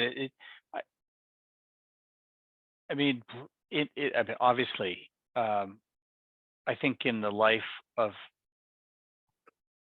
the church, but in every Christian, that Christ comes and comes and comes and comes. Yeah. But we don't refer to that as the second coming. I think it's a coming of a different kind. There was a time when there wasn't the incarnation, and then there was, even though prefigured, even though the saints outside of time had encountered Christ, there was an incarnation, and it was different, and certain things happened there that didn't happen before, and in the fullness of time, certain things happen. The second coming, and we know of, I mean, there's some other ways of knowing about it, but largely it's through the revelation of St. John. Sets out pretty specific, I mean, metaphorical, et cetera, but sets out anticipated preconditions, sets out what will occur before, during, and after that second coming. So I don't think we take anything away from the constant re-encountering of Christ in our lives by saying that absolutely occurs, but it doesn't occur as the quote second coming. If that phrasing, you know, however we want to call that, it wasn't before, but it will be. It is a difference in kind, I think. Maybe what it is that is different is that it is the end of history. Mhm. Maybe it is the total emancipation of the cosmos from evil, victory over, from whatever is, you know, and and the process through which that happens, which is different in kind than the encountering that we have of Christ now. Not that we're not invited to theosis, that we are invited to try to approach this, but I think at least St. John saw it as something that would be different in kind to that which he himself had already experienced in his being open to the constant returning of Christ to John. So, I mean, I've done that for years, talked about, you know, the end of time, and end being both finality, but also a call to the telos of for the purpose of why we do these things. And so I don't disagree with that. I do think, though, that if we equate the second coming with our continuing encountering of Christ, we might lose something that is unique to what is set out in Revelation. That's not, the Revelation is describing more than just that, and it will be of a different kind and of different consequences to the cosmos, without trying to take away the value of the encounter of Christ, continual encounter. Yeah. So let me just play with that a little bit, David. Yeah. So different in kind, would it be fair to say, let me say a couple of things about it, and then I'd like to hear you work with it. Different in kind, is it is it that in your understanding and in your understanding of Revelation, it's not different in kind, it's the fullness of that kind, number one. The second one is, you know, the end of estrangement, the end of evil, the end of history. Yeah. Well, when I was holding my little granddaughter's hand behind that tree, you know, it seemed to me to be the end of history. Yeah. I mean, that experience, the existential experience, is one of, I mean, in retrospect, as I think about it, I mean, it's not as if history was prevailing, or evil was prevailing, or estrangement was prevailing. It was simply the presence of delight. So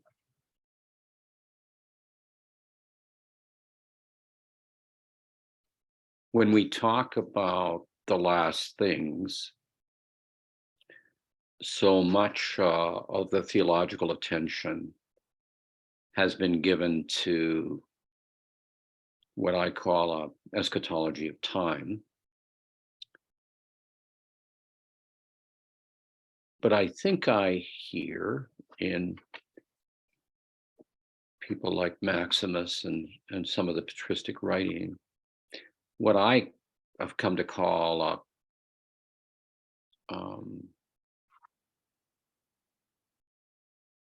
an eschatology of being. This may not be quite the right phrase for it. That is, it is pointing to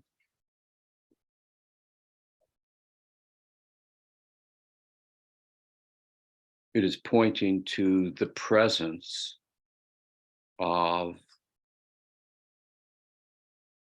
one is drawn near, the presence of the divine life has been opened for one. Mm-hmm. in that moment, in that relational moment.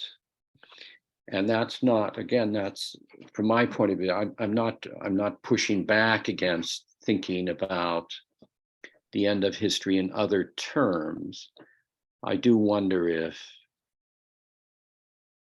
if our way of thinking about it and talking about it and our disposition towards it would be different if we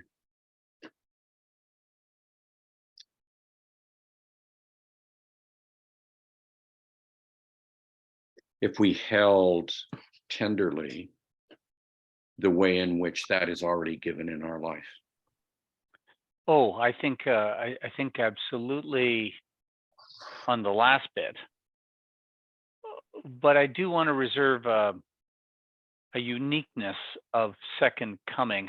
Again, whatever the title is, insofar as just as Abraham, experienced in the prefiguring of the Trinity, his presence there and the delight that would have occurred there under the tent in the desert. When his guests left,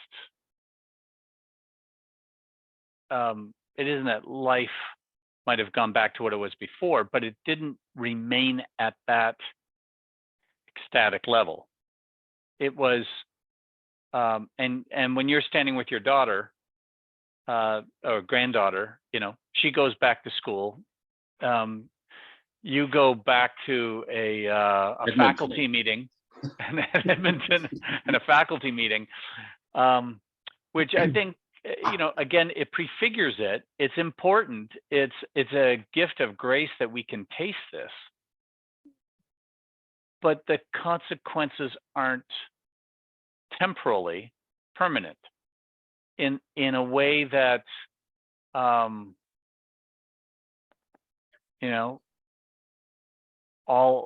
all tears will be dried, and then there will be no more tears. That isn't our experience now. That isn't to say that it isn't magnificent, that we aren't given that grace, that we don't come to understand, and as you say, the importance through Maximus of encouraging us to see that approach of Christ in our lives through that lens. I get all of that, but I think if we just if we don't protect the uniqueness of that second coming, that we could lose something special around its uniqueness, that of its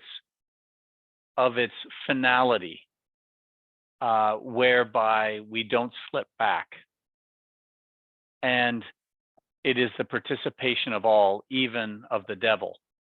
It isn't the participation of those who are open, who are seeking virtue or whatever else. There is it's of a grander scale than the subjective. So, I'm certainly not going to be suggesting that your time with your granddaughter is irrelevant. I think that is a magnificent gift, and I wouldn't suggest that it doesn't have eschatological meaning. I think it does, but and it doesn't mean that Christ isn't present there in a very special way. So, I mean, that would be kind of where I would walk around it, but I appreciate that. David, Back to what? But just one moment back to Ahmed's attention to this piece of the text in Ambigua 21. Since that which is mortal and transient will be swallowed up by life. Yeah. And my only point here, my only little accent is that I think that which is mortal and transient is swallowed up by life far more often than we realize. More immediately. Sure. In those times and places. So that was the center of what I wanted to put on. Andrew. Can I try to weave a little bit? Because I want to weave between you two, but right back to Michael if possible. Pardon me, Ahmed. Then you weave me in as well. If I understand, David Jennings, what you're getting at, part of what you're getting at here, it's something that I wanted to get at earlier. and then we'll weave. But I won't read, but it begins on the bottom of page 425. And it's when Maximus begins to say, that's why the Gospels are 4 in number. And he Oh, yeah. begins to elaborate onto concrete events, meaning. I call it layering meaning, and I'm always troubled. When we're reading in the Jewish scriptures, and we read some story of Moses, and we say the meaning of this for us is, and we just move away from the story, from the reality to us. It always seems so wrong, right? We have to be careful how we layer meaning onto an event, an historical event, and when we layer meaning onto it, it needs to be integral. It needs to correspond with it. So if that's part of what you're saying, I'm in full hermeneutic sympathy with you there. What I hear, and now pardon me, just to kind of dance over to David, if what I hear and what you're saying is if I'm hearing you properly, you asked, when will it occur? You asked, why do we think of this immense metaphor for life in temporal terms? Then you also asked, okay, if we think in temporal terms and we think difference in kind, how do we come to fullness when all we're doing is looking at difference? Fair enough. I think I understand those two questions, which are profound. It strikes me that what perhaps, Goa, you're saying is, do temporal truths, because this is a temporal truth we're talking, it's a truth in time. Are temporal truths grounded in ontological truths? Are truths of time grounded in truths of being? Or are truths of being grounded in truths of time? i.e., which way do we move in truth? Okay. This is part of what now, David, you said you've come to call it an eschatology of being. I just assumed that you were right. You were speaking the voice of the tradition. I've assumed this is our eschatology, but perhaps it's rarer than I figure. Are truths of being grounded in truths of time, or truths of time grounded in truths of being? Is our eschatology of time a completion of time, a completion of mortality, or is it a question of the completion of our being as communion? That strikes me, that's what I heard. Perhaps I'm wrong, pardon me, but that's what I heard as part of what was perhaps giving rise to. And then when you talk about the presence of delight as being heavenly, the presence of delight, all of our dancing, all of our weaving, all of our praying is for this presence of the love that God gives. The presence is a form of truth beyond time. Yeah. Or truth is a form of presence beyond time. We can exchange it around a little bit. And then it makes me think of, Michael, you brought up earlier, nature loves time. And, I love Heraclitus as much as you perhaps, but with less knowledge. But my heart is full of him too. I love hearing him. And then, David, you talked about how your granddaughter loves the hiding, but the hiding is all for the joy. It's all for the joy. And I think sometimes when we read Christ hides himself unto the ages, we think, oh dear, oh serious. And we forget that we need to take this to the depths of our soul. Christ brings us joy, gladness of heart. This is the hiddenness. This is the, and so it strikes me that even the hiddenness, that story you told, which is both cute, but it's and adorable, but it really, it's how you laid it forth for us. So really, I'm just saying thank you for the story. It set forth the truth really nicely.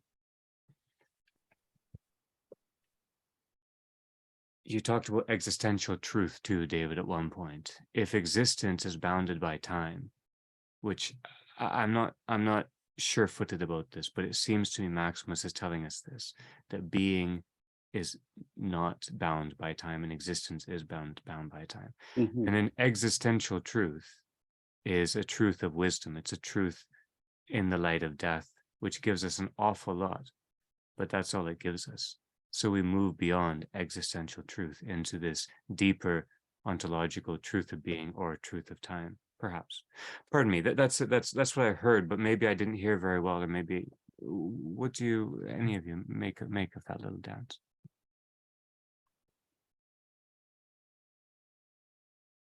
Well, I think that, I mean, you're responding to David and me, and I think what we have teased up here is distinct accents that are part of the way the Christian tradition has unfolded and what it wants to accent. And then what's the gift of those distinct accents? And also, how do we hold them together?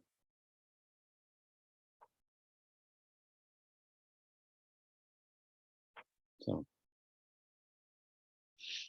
Andrew, I love your reflection on hiddenness.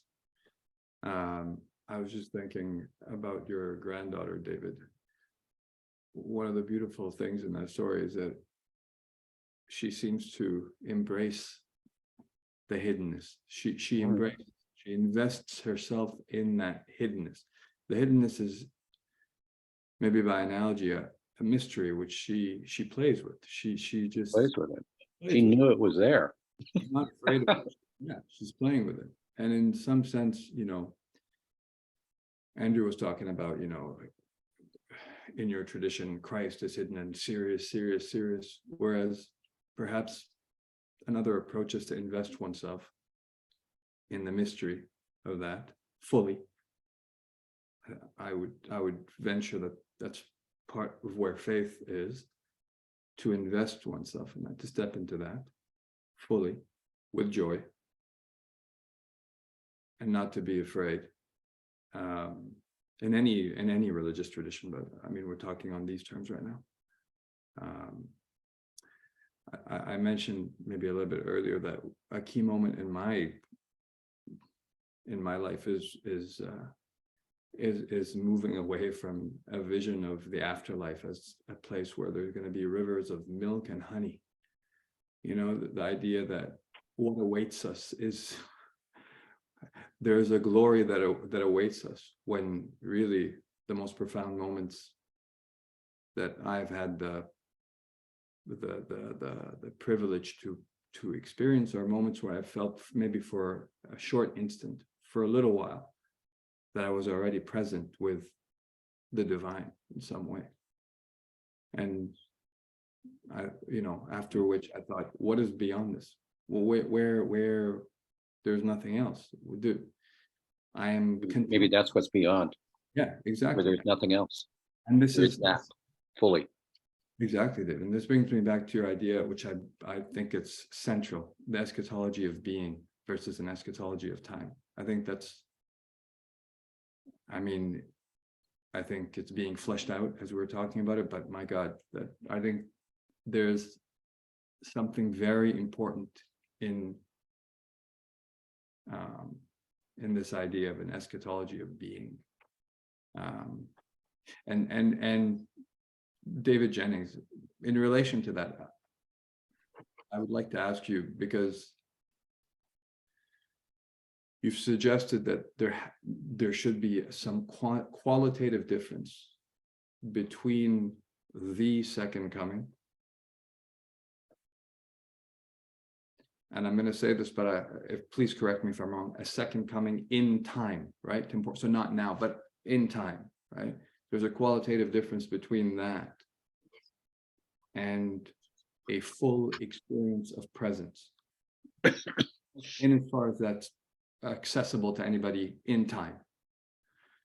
So I'd like you maybe to, I'm pushing, I know you probably resist talking about, because it's a great mystery and unknown, but I'm wondering whether you want to step into this a little bit, because I think that's also part of the mystery, having to deal with these things, like these, what is the qualitative difference in what?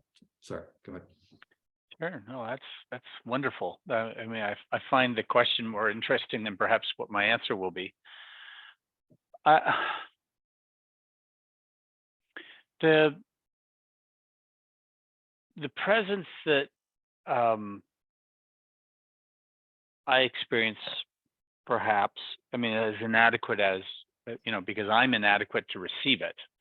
It's not that Christ is inadequate in any of these presents, but and one has to. The book of Revelation is slippery and tricky and beautiful and brilliant, and so what is it actually even saying about that qualitative difference, if at all? And I think that's and I don't take anything away from what I think David Goa said about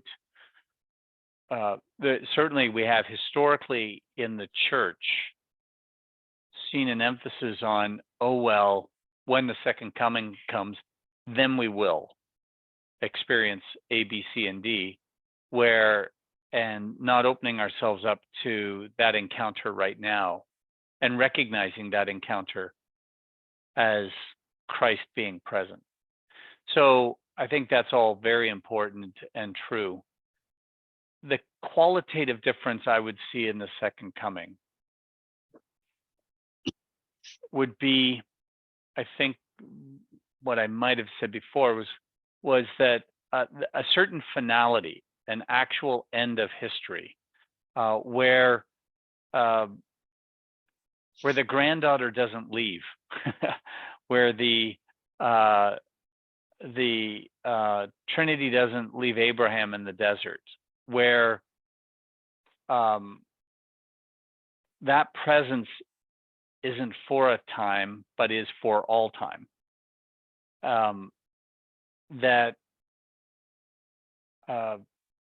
That the evil that we encounter now, outside of those moments of presence, and maybe even within it,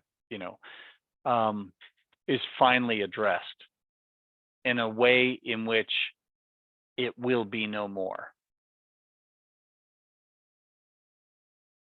That the cosmos achieves its end both in time and in meaning, after which it does not revert back to anything other than that. And for now we see through a glass darkly, but then we shall see face to face. And that is certainly speaking to presence. But it's not a see face to face. I mean, the Paul that said that is the same Paul that we read about having gone to the third heaven.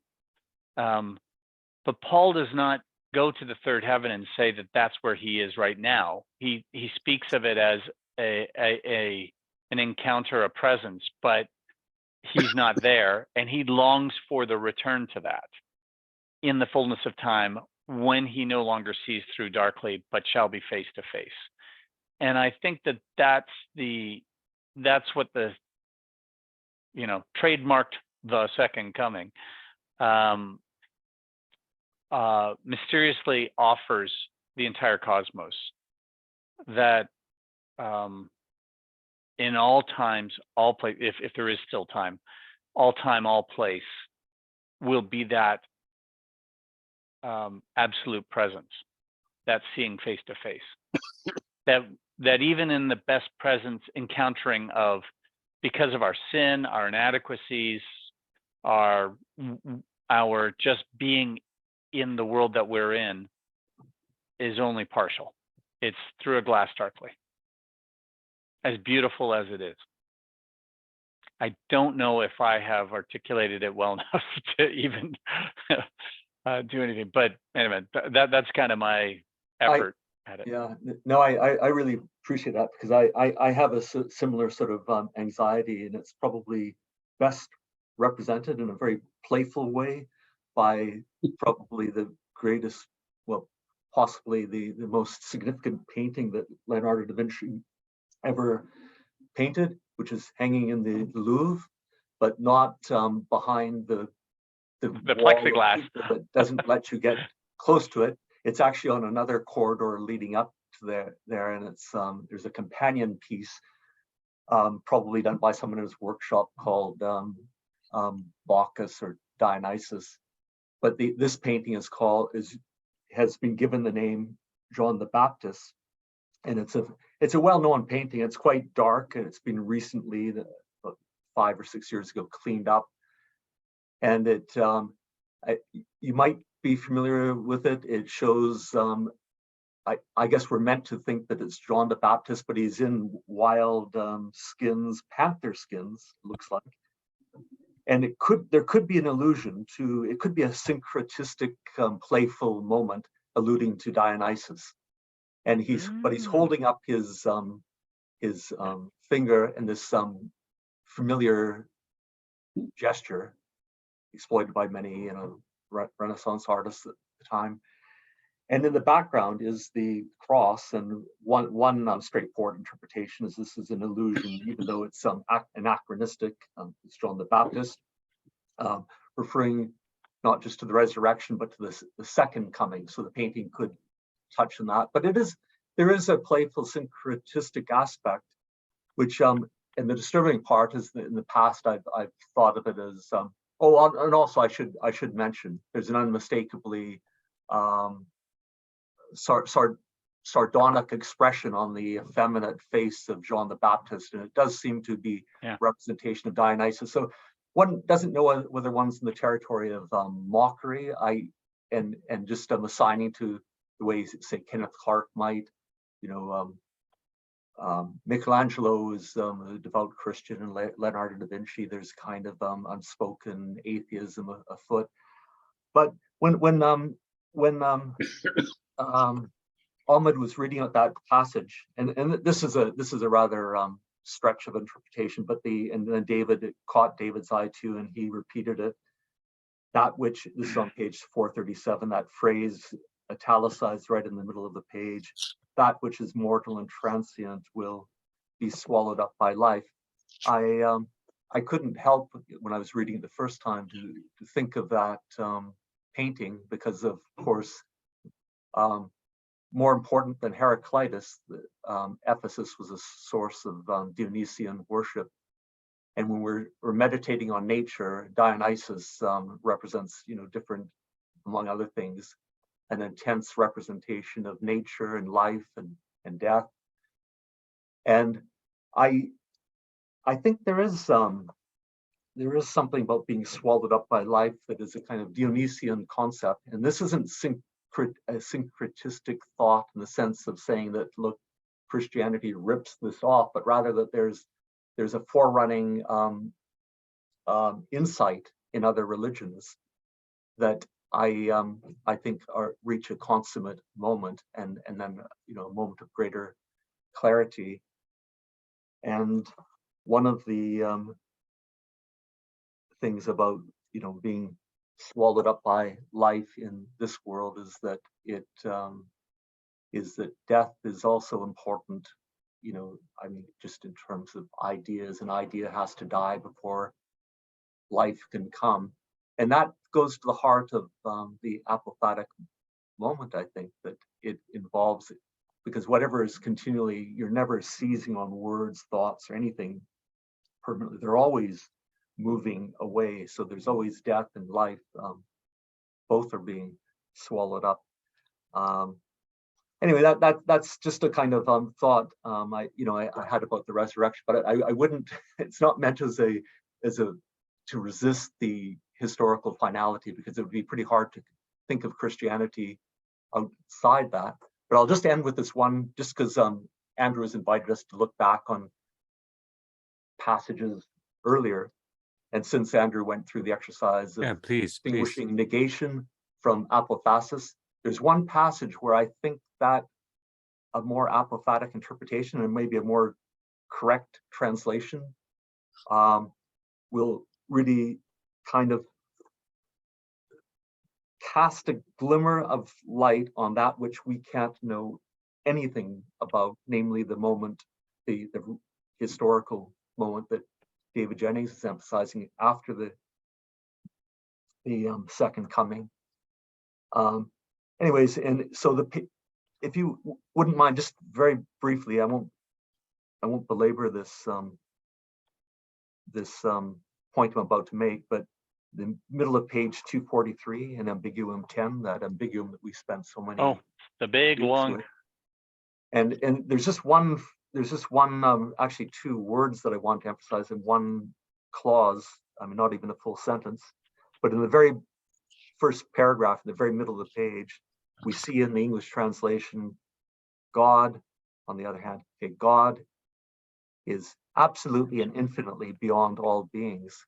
Yeah. And one might say this of the second coming or of the afterlife, you know, in the same way Ahmed had some anxiety about paradise being, you know, configured in terms of, you know, colorful concrete terms.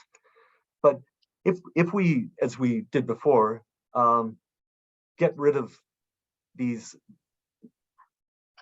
translating terms absolutely and infinitely, and they're not wrong, but I think that in the context of discussion we're having right now, they might be useful to attend to. And if we say something more like God is simply, pervasively, and without boundaries beyond all beings, indeterminately beyond all beings, that Without horizon. the temporal and the atemporal. And so what comes subsequent in temporal terms to the second coming and what exists now and pervades reality is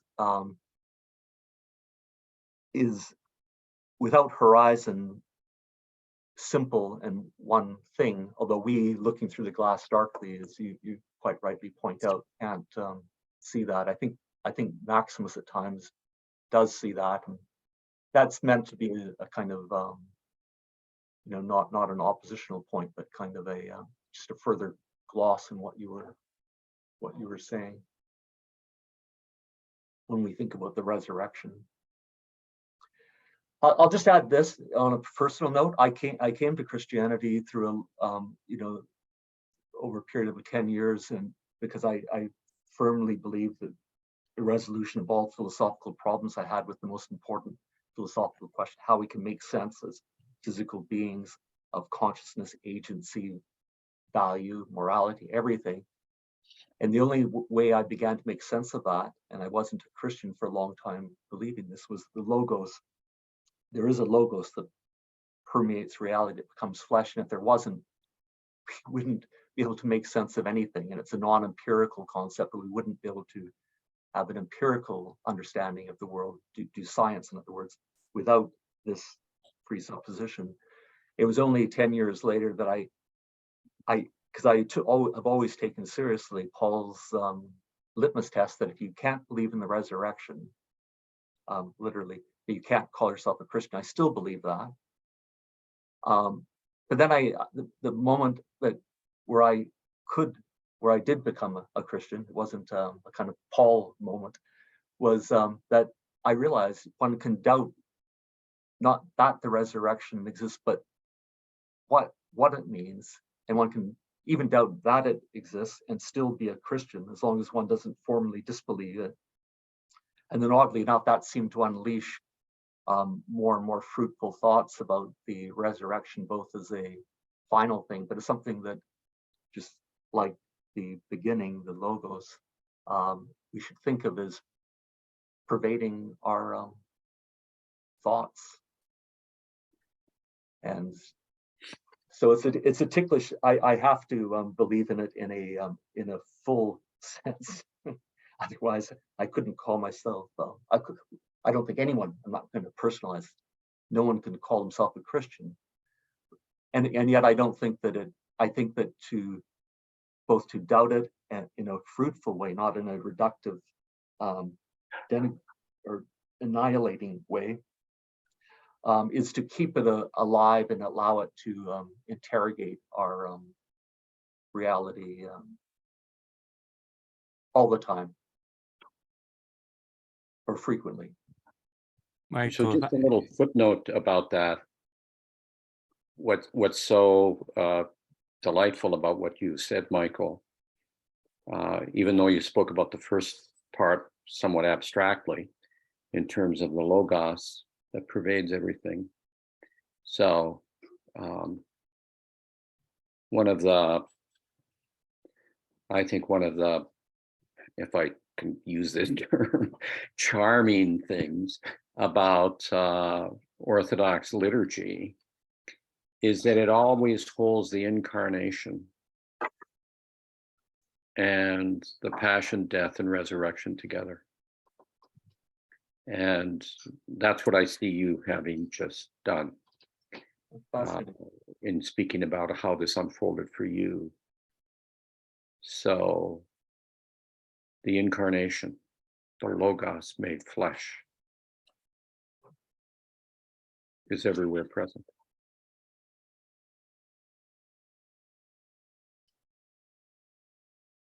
And fillest all things. Thanks for speaking about it that way. It was lovely. And going back to this passage.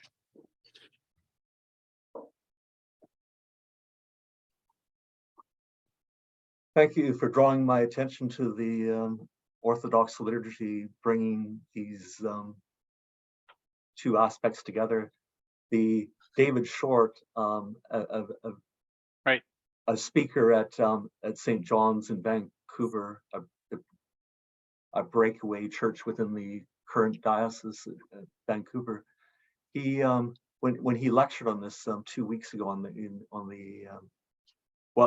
several weeks ago, at some point during one of the Christmas sermons, he made a point of bringing the resurrection and the incarnation together. It struck me as quite jarring at the time, and not the usual thing. But so I really like to hear more at some point about how it's just part of the liturgy in Orthodox Church. Well, if I could just say a couple of things about it, just briefly. One is when you go into a fully painted Orthodox church, Orthodox temple, you do not immediately see the crucifixion. Unlike going into Catholic churches, where the crucifixion is the big image that is normally there, or in many Protestant churches where you would have a cross, even if it's without a corpus, that is centrally there. Secondly, so the whole narrative is there. The whole of the life of Christ is there. The whole of the saints are there. Secondly, it's always struck me as so beautiful that in the proscomedia, that is the preparation of the bread and the wine, at usually at a little side altar, the table of preparation, usually as you're facing it, usually to the left of the holy table. When the bread, which has been made, normally would be made by the priest who's going to serve that day, they make the bread, they bake the bread, and then they prepare it. This is a prayer of preparation, and what they do, there's a piece of the bread which is the Christ piece, a piece that's the Theotokos piece, pieces of the bread that are for the gathered saints, pieces of the bread which are for everybody who's still walking the face of the earth. And it's common in Orthodox churches for you to offer names of people living and those who have departed this life. And those names are read into this. They're read into it. They're part of the prayer. And all of that ends up in the chalice. It is communion with all of it. And then when the chalice and the bread, when the chalice and the discourse is brought out to the people and then to the holy table, the discourse, which has the bread on it, has a star over it. It's nativity. And one final thing, the altar itself in a properly made Orthodox church, the holy table is womb, is table, is tomb. And in the ancient church, the holy table was built in a liturgy. It has no nails in it. It is constructed on a post which goes deep into the earth. And it's constructed on that post. And then it's washed with rose water and with myrrh. And then it's vested. And those vestments are first the swaddling clothes of Christ and of every person. Secondly, it is the dressing of a common table. Thirdly, it is the shroud of Christ's burial. So ringing throughout it is this beautiful way of saying the whole story is the revelation. And the whole story is the revelation about Jesus Christ and about our life in the world as the image and likeness of God. So it's just all over in so many little interesting ways. It's a strikingly holistic bringing together of these, I don't know, bookends, if I can cross metaphor. Yeah. By the way, David, in the Reformed tradition, we don't have a cross, crucifixion or a cross. You have the book, don't you? We have the book. You have the word. Which is, tries that. Yeah, and that's that has, and the way in which that is present in so many ways in Reformed liturgy and Reformed piety is, it plays with that in such marvelous ways and textured ways. And of course, as you've pointed out in the past, in other discussions, also can give rise to idolatry. Well, all of it can. Yeah. All of it can. God knows the Orthodox Church is full of idolatry. Yeah. So, David, you point to. Pardon me. Can I ask just one quick question? Because we've made the point several times, and it's bang on the right point. But we do have an Ambiguum 20, the bottom of 415, that it speaks of apophatic negation. And I don't know if it's translation issues or if negation and negativity is seen differently or whatever, but at the bottom of 415, last line. This is how we get to see the next level, is through our privation. That is through the apophatic negation of what is proper to itself. So I just raise it. I don't want to make a big thing of it, but I do love that this apophatic posture is not a negative posture. And that has been a real gift for me through the readings we've had with Maximus and through our discussion. But I do see phrases like that, and I just wonder if maybe I'm a little Pollyannish. Maybe it's got some shadow on it that I'm not recognizing. This is one of the weird ones, and Michael, I'm glad that you can help me detect these things. No, that phrase confused me too. The phrase in Greek seems to be apheretikaios, so it non-pheretikaios, and that almost sounds like phenomenon, but I'm not too sure. And then apophasis.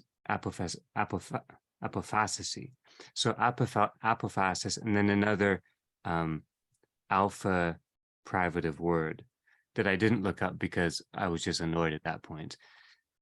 The word for negation or privation earlier is Steresis, or a variation on sterility, which we looked at last time, which basically means privation. Mostly he used apophasis or a variation on that for negation. But there are these other words which are odder, and I'm not an expert in Greek, but I can recognize a negative construction within Greek. And so I agree with you, it is odd, but at that point, it seemed like we were trying to, I don't know. I'm not sure why in English we seem to, well, are we patient for 5 minutes? Sure. Okay. Are we No, patient okay, for no, this 5 is- minutes? No, because I have, no, I actually, let me go, this is something notes I made, because this kind of thing actually has been bothering me. And so I made some notes on negation and privation and but I thought it might be too kind of clinical. We were doing so smoothly, but you kind of entered us back into that space. So pardon me for a moment. This is some Yeah. Oh, great. etymology, clinical stuff. I looked up negation in English. The neg of it is inescapable. It means not something. There's no way it can mean transcendence or above, surmount or above. It means un or opposed or counter to, according to the OED. Privation, which I think is mainly what is used to indicate the image of sterility in the Greek text, means it's akin to private. It means removed from perception, removed from possibility. So it doesn't mean to counter something. It means to just take away, right? Privative. All right, fair enough. Transcendence, then, the trans, movement over, we understand that, transposition.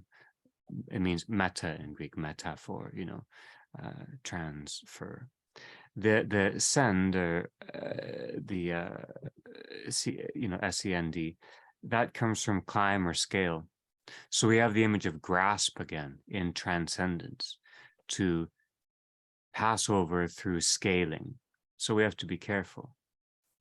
All of these words have been used to translate apophasis, which, as Michael reminds us, and which we've seen, the apo is not exactly against or non or counter or anti. It means moving away from, from, but moving away from and moving away from. In this seminar, we've tried, from within, with, through, and beyond, to try to give it a fulsome idea.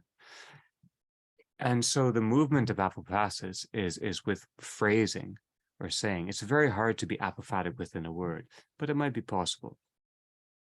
So apophasis is not negation or privation, but more akin to, also in English, in the OED, surmounting or surpassing. It is a kind of rising with and above and standing on, and from that vantage point being able to look further. Or surpassing, which, if you look it up, means to exceed in quality or excellence, not to negate, not to say it's wrong, not to say this world is shit or something. I mean, that sounds harsh, but when we try to negate this world, we're being harsh with it. We're saying this is not of God. Okay. Surmounting, surpassing. The sur is Latin, a Latinate form from super. Super in the Greek cognate is hyper, right? Hyper. Ahmed used the word super, the prefix super, a few seminars ago, but it's hyper in Greek. It's the same thing. It sounds kind of funny to our ear because it becomes a cliche, supernatural, super good, but it's a serious word. But the most important thing is that the super or the hyper is always movement within a word itself. So surpass, surmount is movement, the movement of overcoming and yet standing on within the word itself, right? And it's from the Greek hyper. We have in Greek hyperousion, that hyper essence of something, right? Hypostasis, same thing, the hypo of the stasis of something. Hypostasis is a word we use for person. Now, if a word is compound, it means it is composite, right? Most Greek words are compound. German words are too. English words are synthetic in another word, and French too. But Greek and German, that's why Heidegger said you can only do philosophy in Greek or German, because you can only build movement in Greek or German. I've been thinking about this. Heidegger is, he's like It's like a weak echo of what Maximus does. Weak. Within compound words, we have movement, right? So composite means within movement. We are composite, not simple. So composite is always within movement. Our language shows us. We can't reach simple language. We have composite language. All right, but we seek the simple through the composite. We seek the simple through our language, through how our words move within each other or with each other in a phrase, all right, i.e. apophasis and ekstasis. All right, but now also with ekstasis is beyond, the idea of beyond, and we haven't really delved into a few words yet. Play, we haven't. Simple, we haven't. There's another one, mystery, we haven't, but we're getting there. We will. But beyond, yawn is a gesture. Yonder is within our horizon. Beyond is beyond our horizon.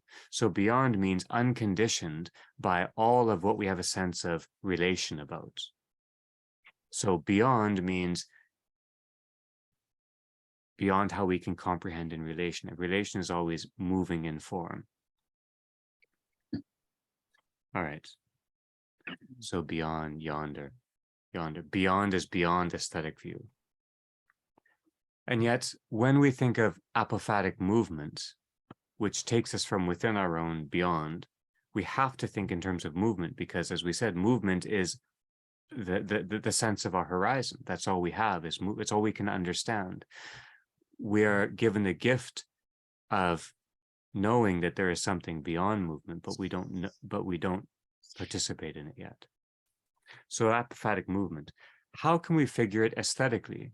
Because to say something moves from within, with, through, and beyond, fair enough, but it begins to seem a little bit abstract.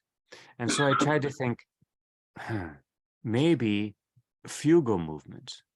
In a fugal movement, and forgive the weak metaphor, but in fugal movement, you have a theme and then you have elaboration. But the elaboration is all contained within the theme. If only you can see it. If only you can see it, it's all there, but we can't see it. So what happens? It has to be elaborated in time. Time is our horizon. Time is how we are beyond time, which is what Jennings, you were talking about, Goa, you were talking about, Ahmed, you were, Mike, you're talking about. Beyond time, full presence, we see the whole of what we have. But for now, we have the fugal theme, which then is unfolded in time. And when I thought of that, I was very happy, because David likes to say being unfolds. And it always troubled me to think of it as spatially, like, well, here's some, but we don't see it all, but then more we see later. And I didn't think of it as unfolding in time. But it can unfold in time. And that unfolding only gives us what is already with us in eternity. And so that unfolding is not progressive revelation. It is rather the temporal experience by us, because that's the only way we can experience things, of what is already fully present. And this informs the sense of eschatology, our tradition's sense of eschatology. And this is how perhaps might be a neat way of looking back to our earlier discussion of eschatology. Anyways, pardon me, I had all these thoughts about negation because I got annoyed at the translator, like Michael and so on. And we haven't really got our fingers dirty in language for a while. Pardon me. Andrew, I love especially that tail end of what you said. I wanted to bring us back a little bit to something that David Goa said earlier, that remarkable description of the liturgy and the bread and the way you described it, David. And then I wanted to also bring in David Jennings's comment about the danger of idolatry in these circumstances sometimes. But David Goa, beginning with your description of the bread and the cutting of the bread and the Theotokos, and some for the disciples, and then for the rest of us, and then you put them all in one chalice, and then communion, the depth of communion. And I thought to myself, well, this is, first I wanted to ask you a question. Would you say that in the way you describe the liturgy is that it's a mode of incarnation, like it's a way that attempts to incarnate.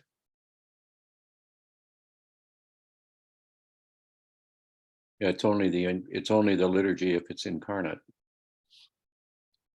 That's I what mean, there is an old joke about Orthodox churches that if you go to Orthodox liturgy, you come out somewhat greasy with oil, smelling of incense, with wine and bread on your face.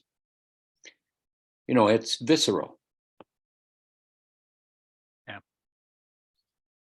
And so he great. I did exactly this. That's the sense I got from it. And this made me think about the idea of ritual outside of Christianity, but ritual in general in a lot of belief systems and what they attempt to do, which is, I think, they try to invest the community of people with the mystery of something. And the danger of idolatry, Jennings, I kind of wanted to ask you about that a little bit more deeply, which is like, so what does one do then with the ritual? If there's a danger of idolatry, it seems to be because when you talked about, I think you said in your church, there's the book, right? There's a sense in which you ward off the danger of, I'm going to be maybe provocative here, a paganistic danger of like turning this thing into a ritual. That where's the line between investing fully in a real mystery and the fear of not? Right. So I think that I mean, how do we end up making idols from icons? Sorry, there's a phone going off here. I think that the answer is that a ritual that tries to reduce and tries to provide a certainty does that. The book that we're referencing in the Reformed is the Bible. And so people, for example, in my denomination, it's commonplace that at the beginning of the service, when the Bible is brought in, everyone stands to give reverence to the Bible. But is it the Bible that we're actually giving reverence to, or is it Christ who is revealed through the Bible? And so it's not that that's idolatrous if the means are never confused with the end. And so the actions that you do in a ritualistic way, if they become the purpose rather than the means by which the purpose is revealed, then I think you get to idolatry. So that's the tension you're fighting. I think that within the ritual itself, it points beyond, so that to counteract that sort of idolatrous inclination. But you know, for us, there's a sermon preached, usually 30 minutes, and that sermon draws heavily on whatever was read in the scriptures, but never speaks only to that, and wrestles with interpretation and everything else. And if you're listening to that, it's pretty hard to think that physical book or my interpretation of that book is what I worship. But you know, it's pretty hard to imagine a Jewish people melting down gold and worshiping a calf. It's pretty difficult to imagine a whole bunch of things that seem to be historically fairly commonplace. So we just recognize it's a proclivity of human nature, and the ritual at its best makes sure that it's open-ended, so it doesn't allow for that or fights against it. David has a keen sense of this, I think, because he's a lawyer. And in the law court, of course, now I display my ignorance. In the law court, in a common law court, they do worship the book, well, the precedent. Yeah.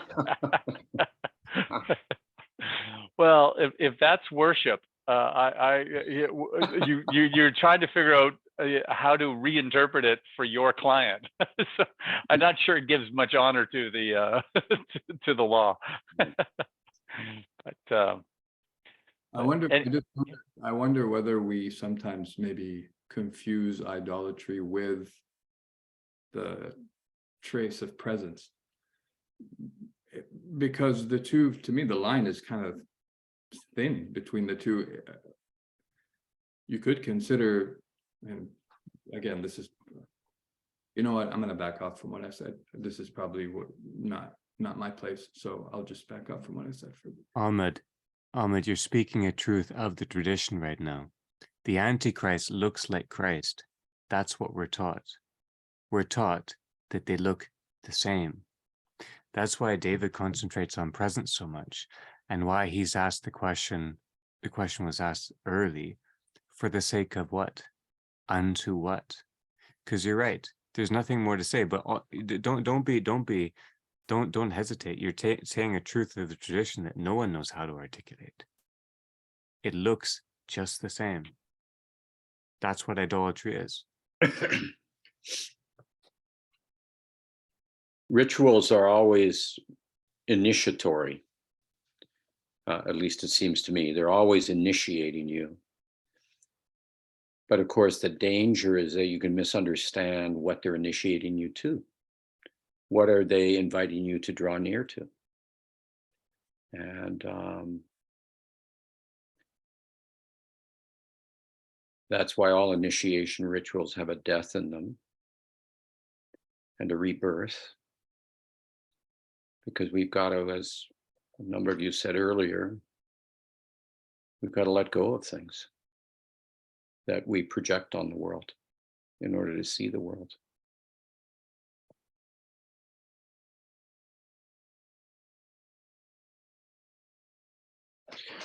Well, I'm going to have to go.